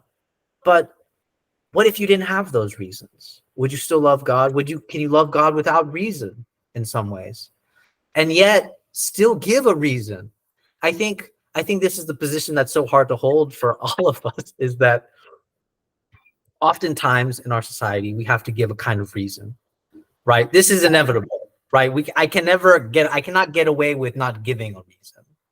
But it's important to know, at least in my opinion, that when we give a reason, we know it's not what captures it. It's not what it is. I have to give a reason because I have to express some type of form of love in some ways, right? Like when your partner asks, you know, you're like, what are the reasons why you like me, or, you know, why'd you pick me, or whatever. It's like, answer the question, but don't reduce it to that reason. You know what I mean? Yeah. Yeah. Yeah, no, okay, so that's the book of Job that you're Oh, talking Job. Okay, yeah. about. And it's probably my favorite book of the Bible. And Job is like completely innocent, and you know, his friends, again, like you said, trying to completely be like, you did this, you didn't follow this law, you know. His wife tells him to curse God and die, which I think is so funny. She's just like so over his misery. She's just like, just get it over with, right? And he refuses to do it. And yeah, exactly. You're exactly right. You know, when God gets to God's monologue, it's like, who set the parameters of the earth? Who lets the mountain goats run free? Who birthed this from their ice womb? All of these cosmic things. Absolutely no part of the monologue has anything to do with human beings. And I find that so fascinating, that it's this thundering monologue that occurs that has nothing to do with Job or what happened to him or anything. It's just, I exist of my own free will. And there's a liberation theologian named Gustavo Gutierrez who writes about the book of Job. His book's called On Job. It's fantastic. But he really highlights that the book of Job obviously deals with theodicy, but it deals with even more so God's love of just gratuitous freedom, just absolute, just adoration of freedom, both of God's own freedom and of humanity's freedom as well. And that God loves it. And this is how God created us, was to exist just in freedom. And, you know, that extreme love, that it comes forth out of nothing but love, that will attract us back, right? And so it, again, you know, it just goes back to that completely just unfounded reason without reason, just like this level of, you know, I'm essentially, when it comes down to it, the ground floor, I'm loved so much that I'm allowed to do whatever I want, to walk wherever I want, you know. But this is brought back in this sort of dependence upon the creator. And that all of it at the end of the day is not just about human beings, but is universal, and that God loves creation, in tandem with humanity. I really, yep, it's a great book.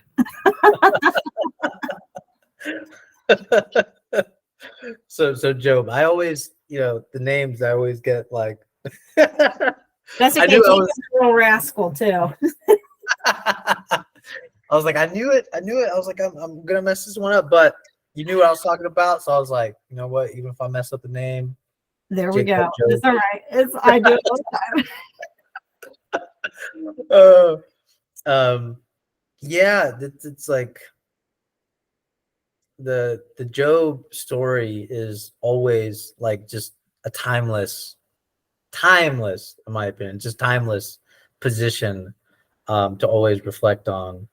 And it's funny because like this idea of freedom, I think this is probably the most hard concept to think about, because as Christians and people that have other religious kind of manifestations, we've always struggled with the question of like, well, how come there's different religions? How come there's people that say God doesn't exist? How come there's people that say God does exist? How come there's people now that saying God are event? God is insistence. God, I'm pulling from like Caputo here and the other French thinker that is, I guess, a contemporary of Badiou, Massignon or something like that.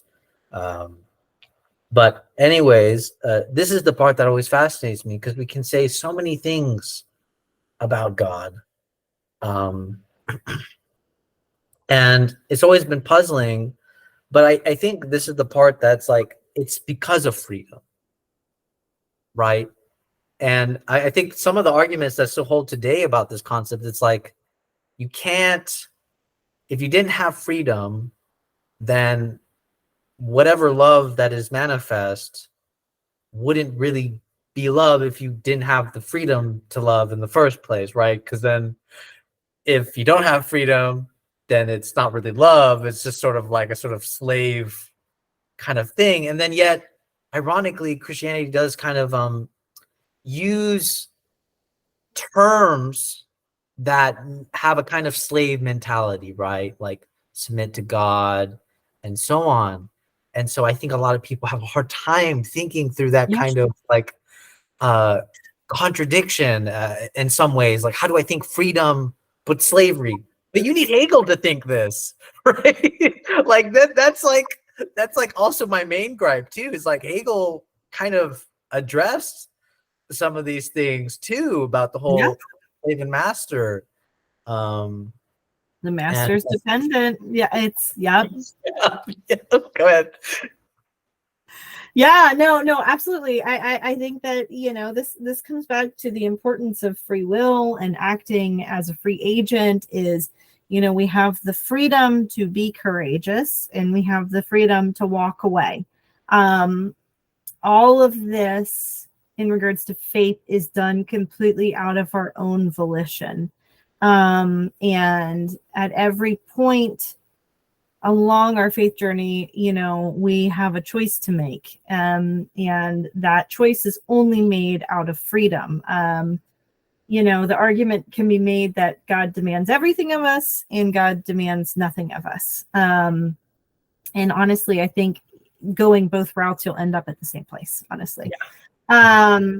And so I think really and truly, like you said, freedom undergirds our existence, and through freedom are how, we arrive at, love, at faith, at relationality, all of these different things. And they must occur on a field essentially of freedom for them to take place, because if they don't, then everything is predestined and we are just, moving along on our chessboard, for what's been programmed for us.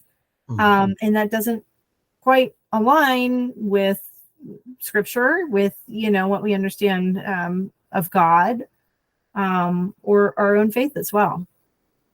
Mm-hmm. Yeah, no, I agree. It's The predestination thing, man, that's always been the most difficult concept to unravel to just even like layman.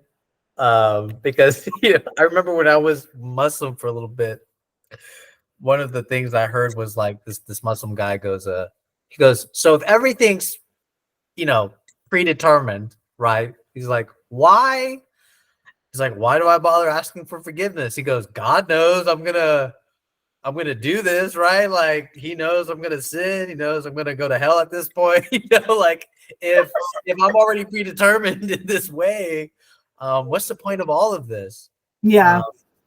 And I've always been.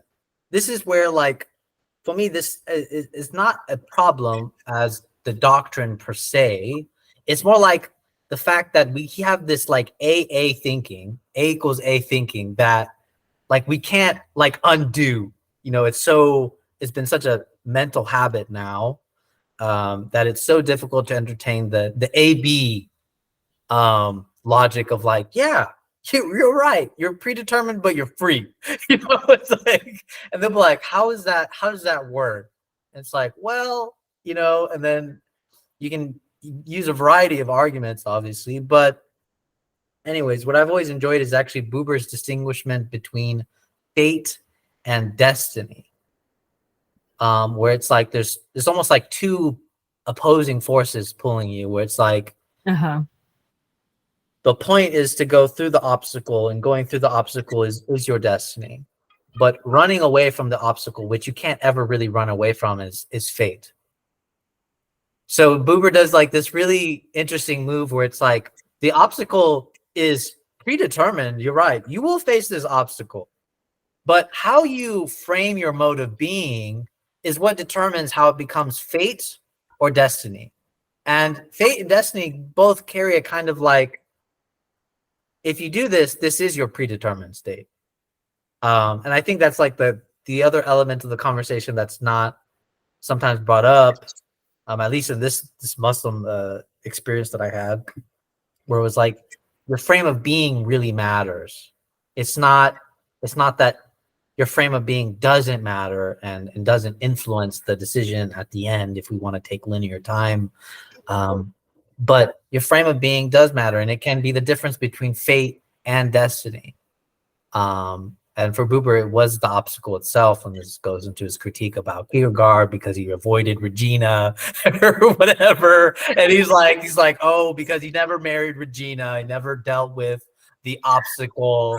And so I'm still like I'm so torn because I love Buber and I love Kierkegaard, and so every time they have some type of disagreement between each other that I find, I'm just like, I don't believe it. I don't believe in the disagreement. They're the best friends. I don't believe this. Oh, that's so funny. Yeah, no, I mean, I absolutely, I agree with that idea of a frame of being, because how we encounter obstacles is going to be completely different depending on what point in life we're at, what our I mean, honestly, mode of being, what it looks like, I mean, if you think back 10, 15 years, to some foundational, moment in your life, would you have acted differently if you approached that experience today? Possibly, probably, that I think that we know, that there are going to be obstacles and conflict that are going to occur in our life. And, I mean, that's a really interesting way of thinking about it, rather than sort of this like chaotic happenstance, of just whatever, this crazy web of interconnected, things that sort of create this eventual obstacle that you encounter, that these encounters are almost predestined, but how you approach them and the mode with which you get there and the decision that's made and how you move forward after the fact, I mean, that would all be dependent upon your free will as an individual and sort of how you're perceiving the world at the time. I don't have an answer, but it's really interesting to think about. Yeah. No, yeah, I agree. it's funny because I was in a psychology religion class and we were debating free will and determinism. And my argument was that most of the time when people talk about free will, you're coming in with some type of connotation, some type of definition of it. And I was like, just because it doesn't work, right, doesn't mean it doesn't exist. And I was trying to explain to my class, like the class, I was like, it means that we have to redefine free will. It means that our current representation of free will doesn't actually correspond with what we are discovering, what we are understanding about the world. And so this means that we need to once again reconstruct what it means to be free. But that also entails a kind of freedom, doesn't it? And like this, and it's funny because like people are like, yeah, determinism. And I'm like, well, you have to be kind of free to determine that determinism is the way. The fact that somebody has to convince me that determinism is the way kind of shows that I have some type of freedom, because they have to legitimately depend upon my intellectual resources and try to sway me and convince me that determinism is the form of reality that we should partake in. And that always stuns me, because I'm just like, this kind of proves that we have some type of freedom, some type of agency, because you wouldn't need to shove determinism down my throat if it was already determined. That's right. You'd just be going through the motions. And that's why I always enjoyed Kierkegaard's position on choice, where he said choice is, God is immanent within the choice, but God also wants to be chosen. So he makes himself the product of your ability to choose, and then also the fact that he becomes a sort of actual object to choose, in contrast to another. And Kierkegaard is always saying, God is, the fact that you can choose is because of God in this way, so God is immanent in this choice. And so freedom, hope, courage, I mean, this is all grounds that are really scary. They're really groundless when you start thinking about them. And one of the things that kind of, I don't know if this is helpful for people, is what I liked about Kierkegaard when he talked about real Christians, and this always gets a hot topic, the idea of real Christians. Kierkegaard was obviously did not care. He was like, yeah, real Christians must choose Christianity.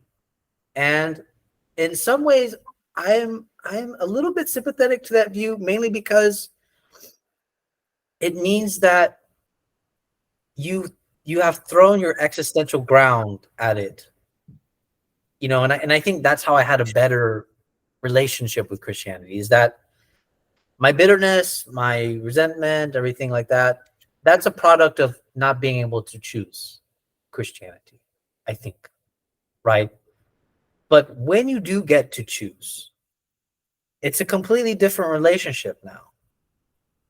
And I think it's something that, I don't know, I think that's something that maybe is talked about, maybe not. It's definitely not talked about enough in my circles, but the fact that we are determined, you could say, in the set social sphere, you either get born Muslim or Jewish or whatever, but then there becomes a specific point in your life where you can choose. You can actually choose the thing that was already determined for you.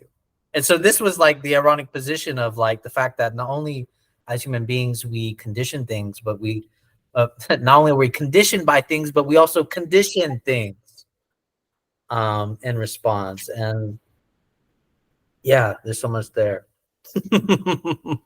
Yeah, no, absolutely. You do enter into, as an adult, freely choosing. You can embrace, what has been laid out before you. You can choose something new. It is freely chosen. And I think that, again, that requires courage to do that. But I want to go back to that idea of sort of God being the product of the choice. I really like that. And there's this idea, especially in process theology, of sort of God as divine lure. So it's God luring you forward, right? You are eternally sort of seeking after this, this.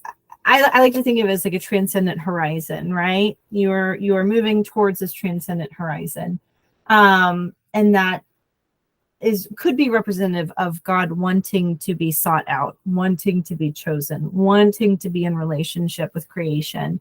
That really speaks to that, God's immanence in the choice, which, I found the further that I get into Christianity, the less and less I desire to make choices that I don't perceive sort of God's immanence in, right?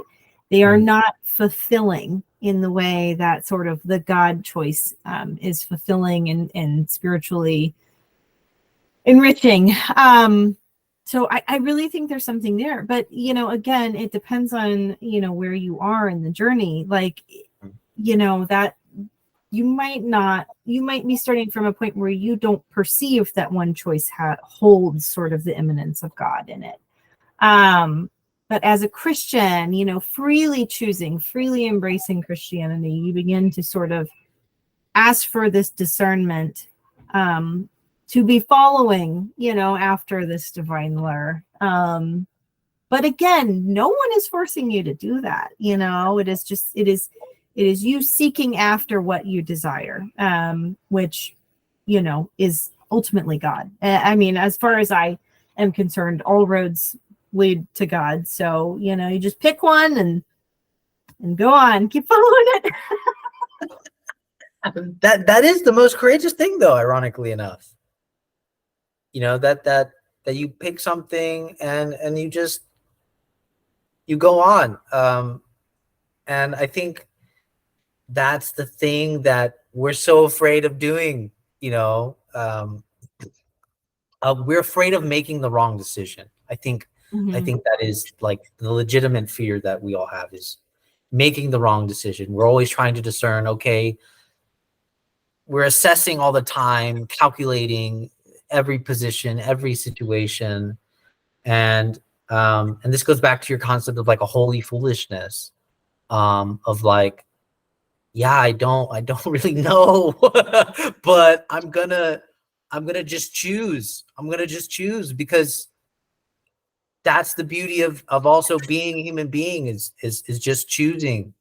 And we keep thinking, like, I guess we're so stuck on after the choice rather than the enjoyment of the choice.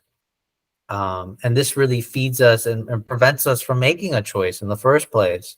At least a real choice. You kind of alluded to this idea of like a real choice, because like not all choices have like God's product immanence in it.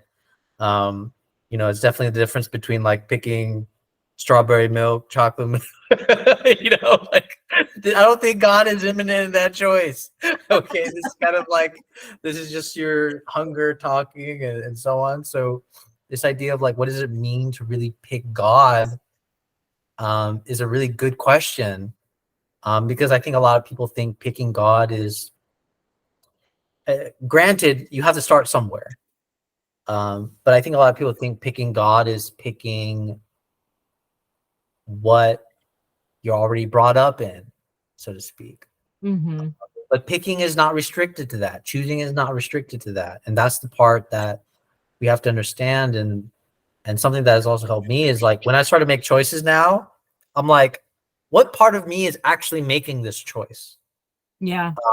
This is like, have been probably really life-changing, kind of like little experiment with myself, where when I'm about to make like a really big decision, I find out that a lot of my fears and hesitations are not really predicated on myself. They're predicated on, the way the world receives and interprets what you do, your interpersonal relationships, how others will perceive and understand what you do.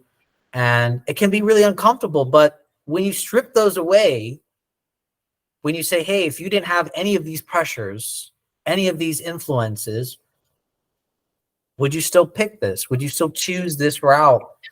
And once I discovered that, I mean, I think that kind of made it more clear for me that yes, I would pick this. I would do it. Yeah. I would have the courage to pick it if I wasn't so afraid of this and this and this and this judgment. I would pick it. And no, I don't know the entire repercussions. I don't know because nobody else has picked it. You know, at least when I'm talking about like more family matters, and I'm pretty sure you have probably similar experiences, picking and choosing that, probably like, you know, picking into the unknown, basically. Yeah, definitely. I think it's been quite an interesting learning process for me, having two kids and being married and understanding that as I make choices that they directly affect other people. And, you know, I try not to get too nervous about it because you could almost be paralyzed by fear, like making decisions that affect your children, because it's not just affecting you, it's affecting, you know, two other individuals, and how they grow up.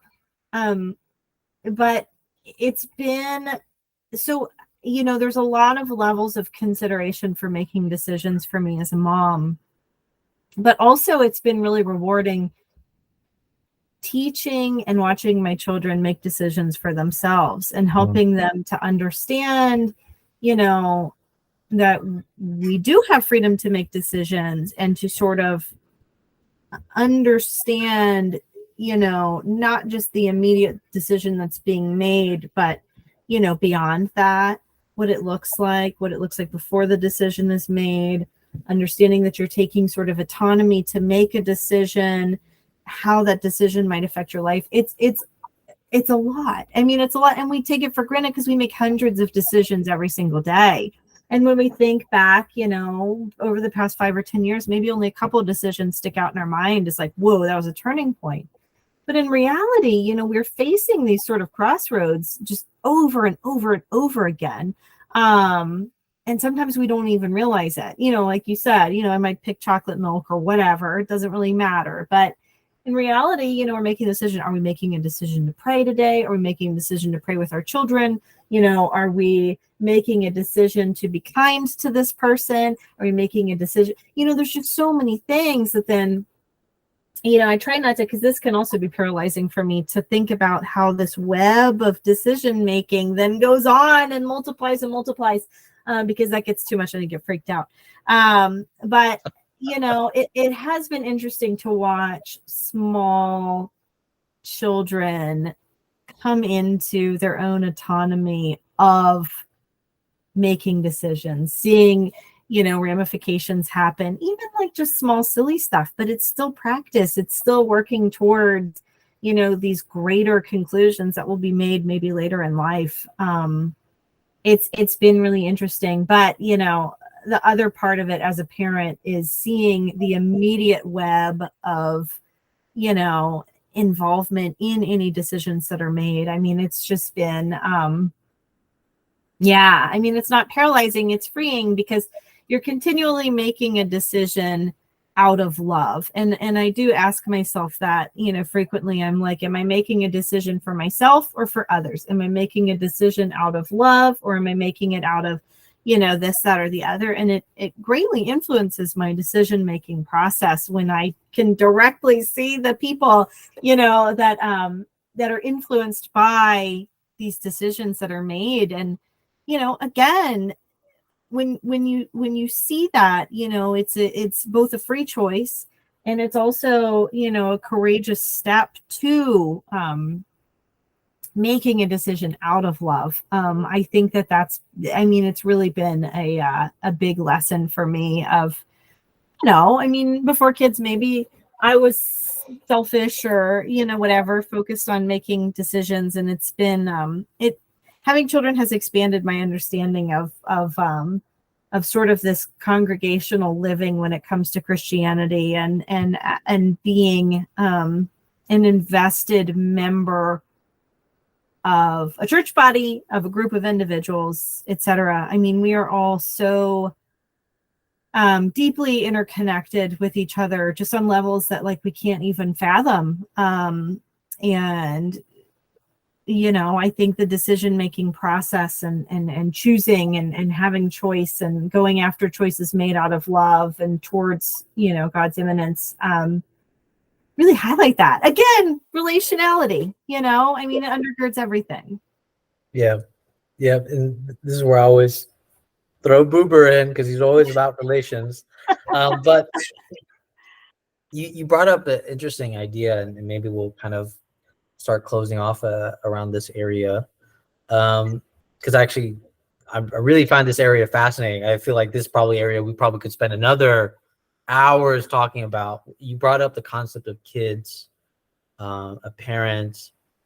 This is something that I've always been really curious about, is how are you, obviously no right wrong answers, how are you incorporating Christianity, like as a person that kind of knows and studies theology, and you're probably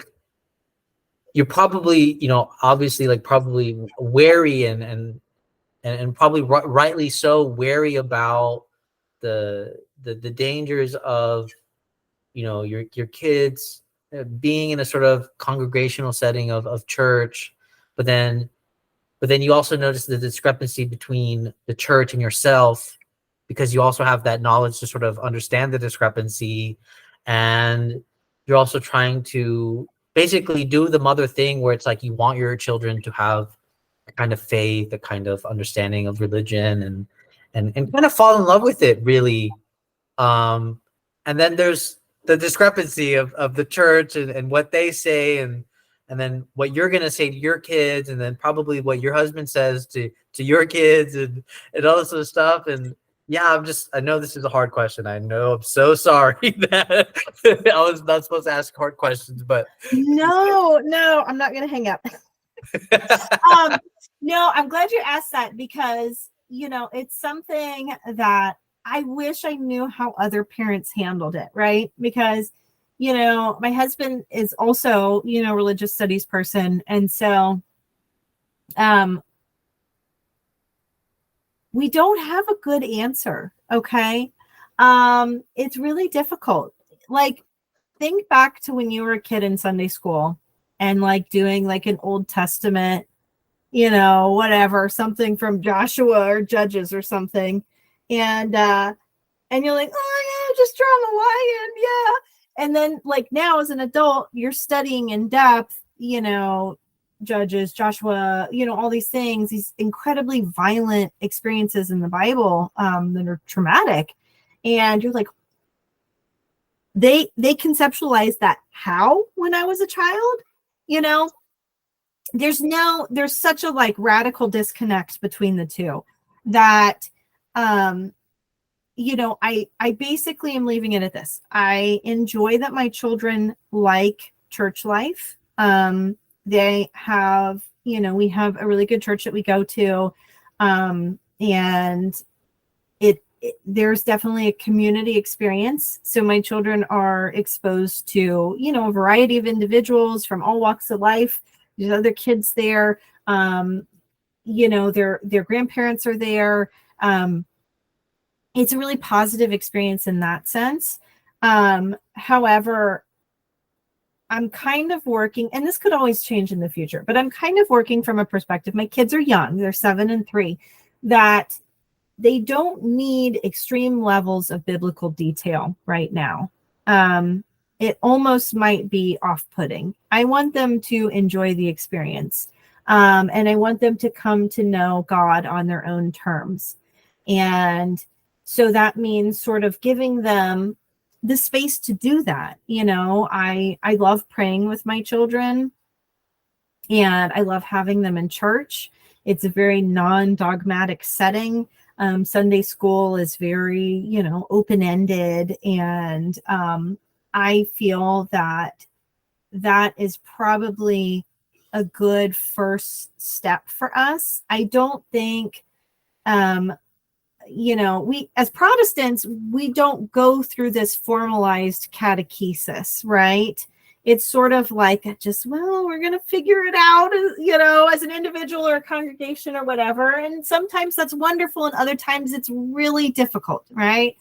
And so I try to just leave space for my children to ask questions, ask big questions. I thought it was so hilarious. Like a couple weeks ago, my son runs in the room and he's like, Jesus, who's Jesus? And it's just like, I was laughing, like it was hilarious, but I'm also like, oh my God, how do I even answer this? So I feel like the best way I can do it is answer their questions, lead by example for them, me and my husband, and let them take the lead, because really at the end of the day, it's their own faith. It's an open door. I will not force them in any way. I will answer their questions. I will give them, as they get older, books, but it's, it can be really disorienting for a child to understand what the hell's going on in the Bible. Mm-hmm. So, and maybe not everybody will agree with me on that, and that's fine. But I would like to ease my children into the process with no pressure, with just letting them be who they are, because it's, I think that when we force young people into, these molds, into these, congregations, whatever, that can honestly create some religious trauma. And if I can avoid that with my children, that would be wonderful, because if they never have to go through this, traumatic shift due to faith, where they deconstruct, they reconstruct, like we talked about, that would be ideal for me. But I can't guarantee it, but I will not pressure them. Mm-hmm. I hope that helps. No, those are perfect answers. I mean, it's this is the part that like has basically always haunted me in some ways, because like I think as adults we can say yes, we've done the work and we're still doing the work, we're still deconstructing, we're still reconstructing, and but then it's like children is like the children and interpersonal relationships. I mean, these are the most difficult ways to try to frame a kind of freedom without taking it away, and yeah. And it's so difficult, and that's something that's always bothered me. Like I'm like, how would I handle it if I did have children? How would I go about this? And the only thing that I can lean on in some ways is how my mother kind of adjusted to us as we got older. Again, my mom she wasn't knowledgeable like in theology in any sense. She just kind of enforced the ideals, like, don't do this, try to go to church and pray. And at one point, I mean, me and my brother didn't understand why we couldn't go outside on Saturdays, Saturdays, yeah. Yeah, we couldn't go out on Saturdays and we had to stay inside. And and I remember my mom teaching me, she's like, well, because the actual seventh day is Saturday, it's the Sabbath. And I'm like, now I'm getting older, I'm like, I was basically raised Jewish in some type of ways.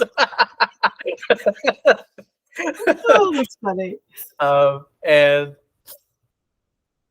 I keep thinking about this, but eventually my mom saw that me and my brother were growing more and more resistant, and almost resentful in a kind of way, to where I think the best response she did was that she didn't want us to lose that element of religion, whatever it was left. She didn't want that to be entirely thrown away or lost. So she just she gave such a general bare minimum for us. Yeah. At the end of the day, she gave such a bare minimum for us. And it was just purely out of love. I remember this. I think I was like in high school. My brother also started high school. He was like 2 years younger than me. And she just goes, look, guys, I'm not going to force you to go to church. I'm not going to force you to do this other stuff. I'm not going to force you. The only thing I ask is you just have a personal relationship with God. You pray, that's all I ask. You just maintain that relationship, whatever way that you think that you need to maintain it that way. And I remember hearing that as a child, and it was like the most like relieving, Yeah. oh, I'm so happy I don't have to go to church. I don't have to abide by all these things so dogmatically. And I really do think, and I can still say that I can testify to this idea that me and my brother still have religious sentiments and connections that still remains today. And so I feel like there is a lot to be said with that idea of like just having the freedom to choose at the end of the day. Of course, with younger children, it's always a little problematic because you have to give them some type of structure, some type of regiment, and it's not just like, okay, like up hands. But yeah, and so in that sense, I think there is this progressive and process kind of like thing going on with children where you give them the kind of structure, and then you kind of allow them to, I guess, like you kind of said, just give them the space to ask questions and really ponder around. I really like the idea you said before. You said anger, it leads to curiosity. Mm-hmm. I think it's so funny that even when I was thinking about when I was angry as a kid, you ask a lot of curious questions, ironically enough. Like, why? Why is it like this? Why are you doing this? Why are you making me do this? Why? Anger and curiosity seem, at least when it comes to the frustrating level, is very linked. Yeah. You got to get past that impasse, right? Yeah. You have to resolve the conflict. All right. So, yeah, I think I'll just we'll finish off on a note of for the last question of just what is your aspirations, and what is the kind of like, I know you said feminist theory is like something that you're very interested in, but yeah, like what is it, what is something that you I guess linked to your aspiration, want to kind of like overcome or challenge or put into conversation, maybe that's the better term, put into conversation, bring this as a discourse that needs to be thought about, and so on. And so this can be a theological, this can be a personal, whatever it wants to be. Yeah, gosh, that's a big question. I think, my number one aspiration is definitely, to be a good mom, to do my duty as a mother, and to do it well, and to really help my children on their own faith journeys. I think, I love theology, and I love doing all this, but I really think that helping my kids to the best of my ability is it's paramount in my life. Outside of that lofty goal of raising kids well, I think as seminary has ended, I've sort of reached this point where I'm trying to regroup, right? I'm done with the chaos of 2 years of grad school, and I'm trying to regroup and collect my thoughts. I'm trying to come up with good ways to summarize in plain language what I believe to be true about theology and about the Christian faith. And, sort of in my head, it's like, gosh, I should probably, start writing again, and, maybe turn this thesis into an approachable book. I think I'm reaching sort of like a summarizing phase, right? Before I go forth on new sort of like theology journeys and new avenues. But Trinitarian doctrine still looms large in my mind. I would love to find a way to really hone in on the feminist theology side of things when it comes to the Trinity. But I feel like I'm needing to close out this major chapter, and maybe that means writing some more. So yeah, I mean, I'm at a closure and or a crossroads or a whatever, opening a new door. I don't know. It feels good. I feel hopeful. But I'm also really glad that school is behind me. I wish, I definitely envy your state, the fact that you're done. You're done. You're almost there. Yeah, you're done. And yeah, I mean, I do have a little bit of ways to go, but yeah, I can't imagine that you are still trying to wrap your mind around, because I've already started to begin, like, I'm still trying to wrap my mind around, and I think it's possible that it's also kind of paralyzing a little bit. Yeah. Because it's like, you're like, okay, well, these were my ideas before, and then there's this big block of information that just encountered, and now you could say, like, you're at your Reconstruction phase. Reconstruction era. Reconstruction era. I want to start making memes where it's like, are they giving off that deconstruction energy or Reconstruction energy? Yes, absolutely do that.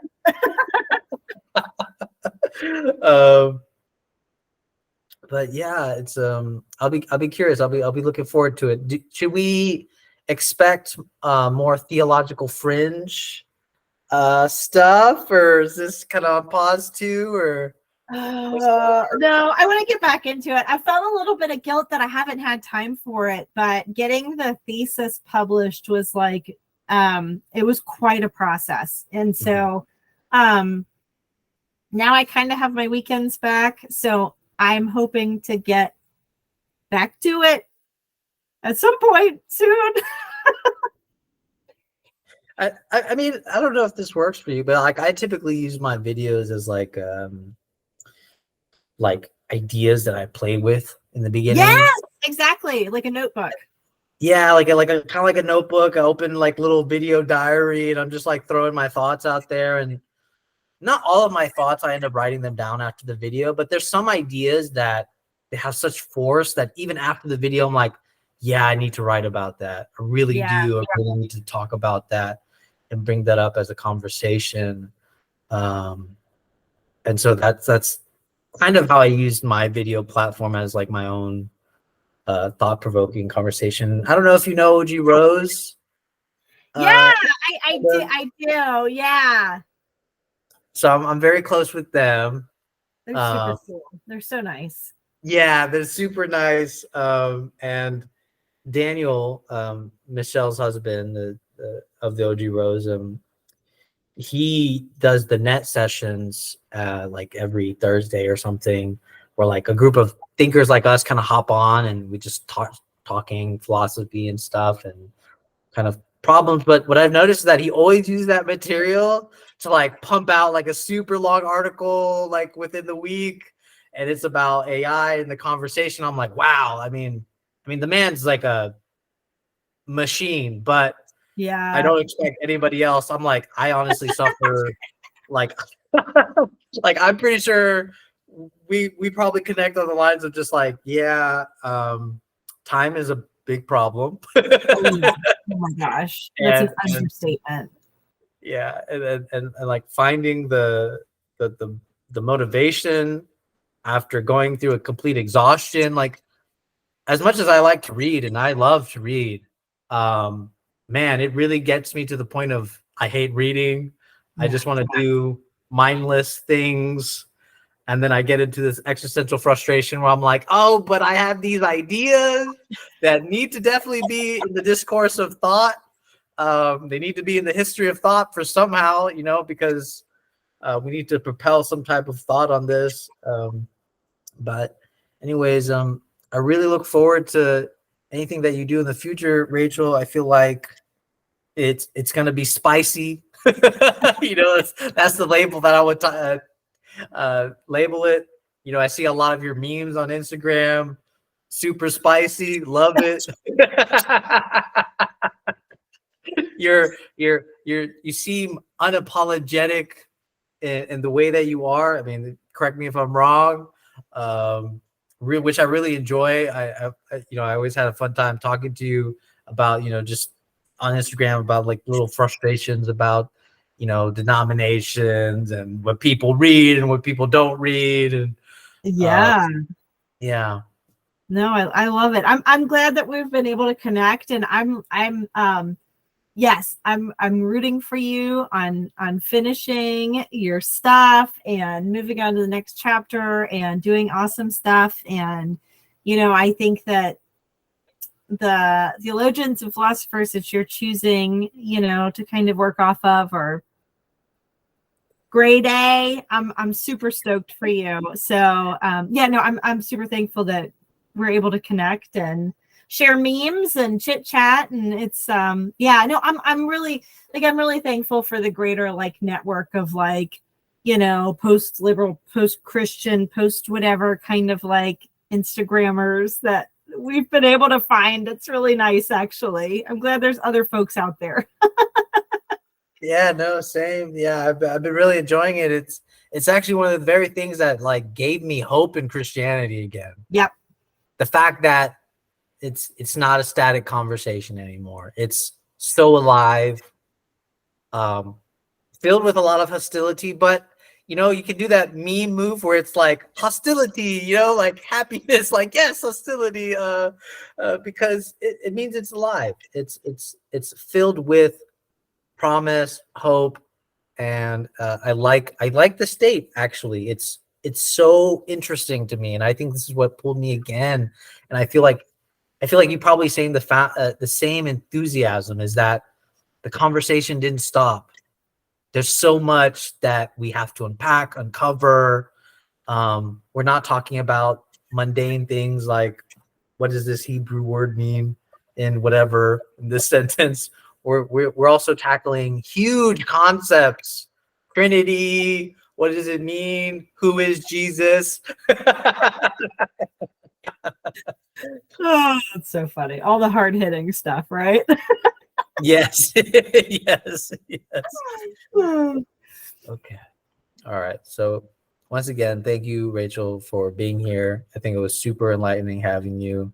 Loved hearing your takes on freedom, hope, courage. Really enjoyed your takes on, the ethical concerns that you end up coming across, and being a mother, raising children, all the different personal relations that you have to deal with. This kind of really shows that we can't separate these realms that much. They definitely feed into each other and influence each other, and so you being a mother is you doing theology. Like it's like it's you doing that. You're doing theology when your kid says, "Who's Jesus?" Oh, that's awesome. But all right. So thank you guys for watching. And you guys can find Rachel. She has a YouTube channel, Theological Fringe. Again, obviously, I'm hoping that she gets back on. But you can also find her on Instagram. I believe your handle is your full name, right? Yeah, it's just Rachel Grace Blanton. Yeah. And Yep. Exploring the Theological Fringe is my Instagram too, but I don't ever use it. So Okay, so you guys can find her there, and I'll put the links on the YouTube when I make it. But yeah, it was so great talking to you, Rachel. And you too. I'm pretty sure Michelle will reach out to you from OG Rose. She will snipe you. Because I love her. So I'm looking yeah. forward. No, she's great. She's like I consider her to be like one of my best online buddies. We've done a lot of interviews together with other people, so she will definitely snipe you for the mother conversation, and I think you guys will enjoy it. Yes, I think you Awesome. guys will enjoy it. She will. I'll probably even push her to do that with you. Yeah, because I'm she ready. those conversations. But all right, I'm gonna stop the recording I think. if I can. All right.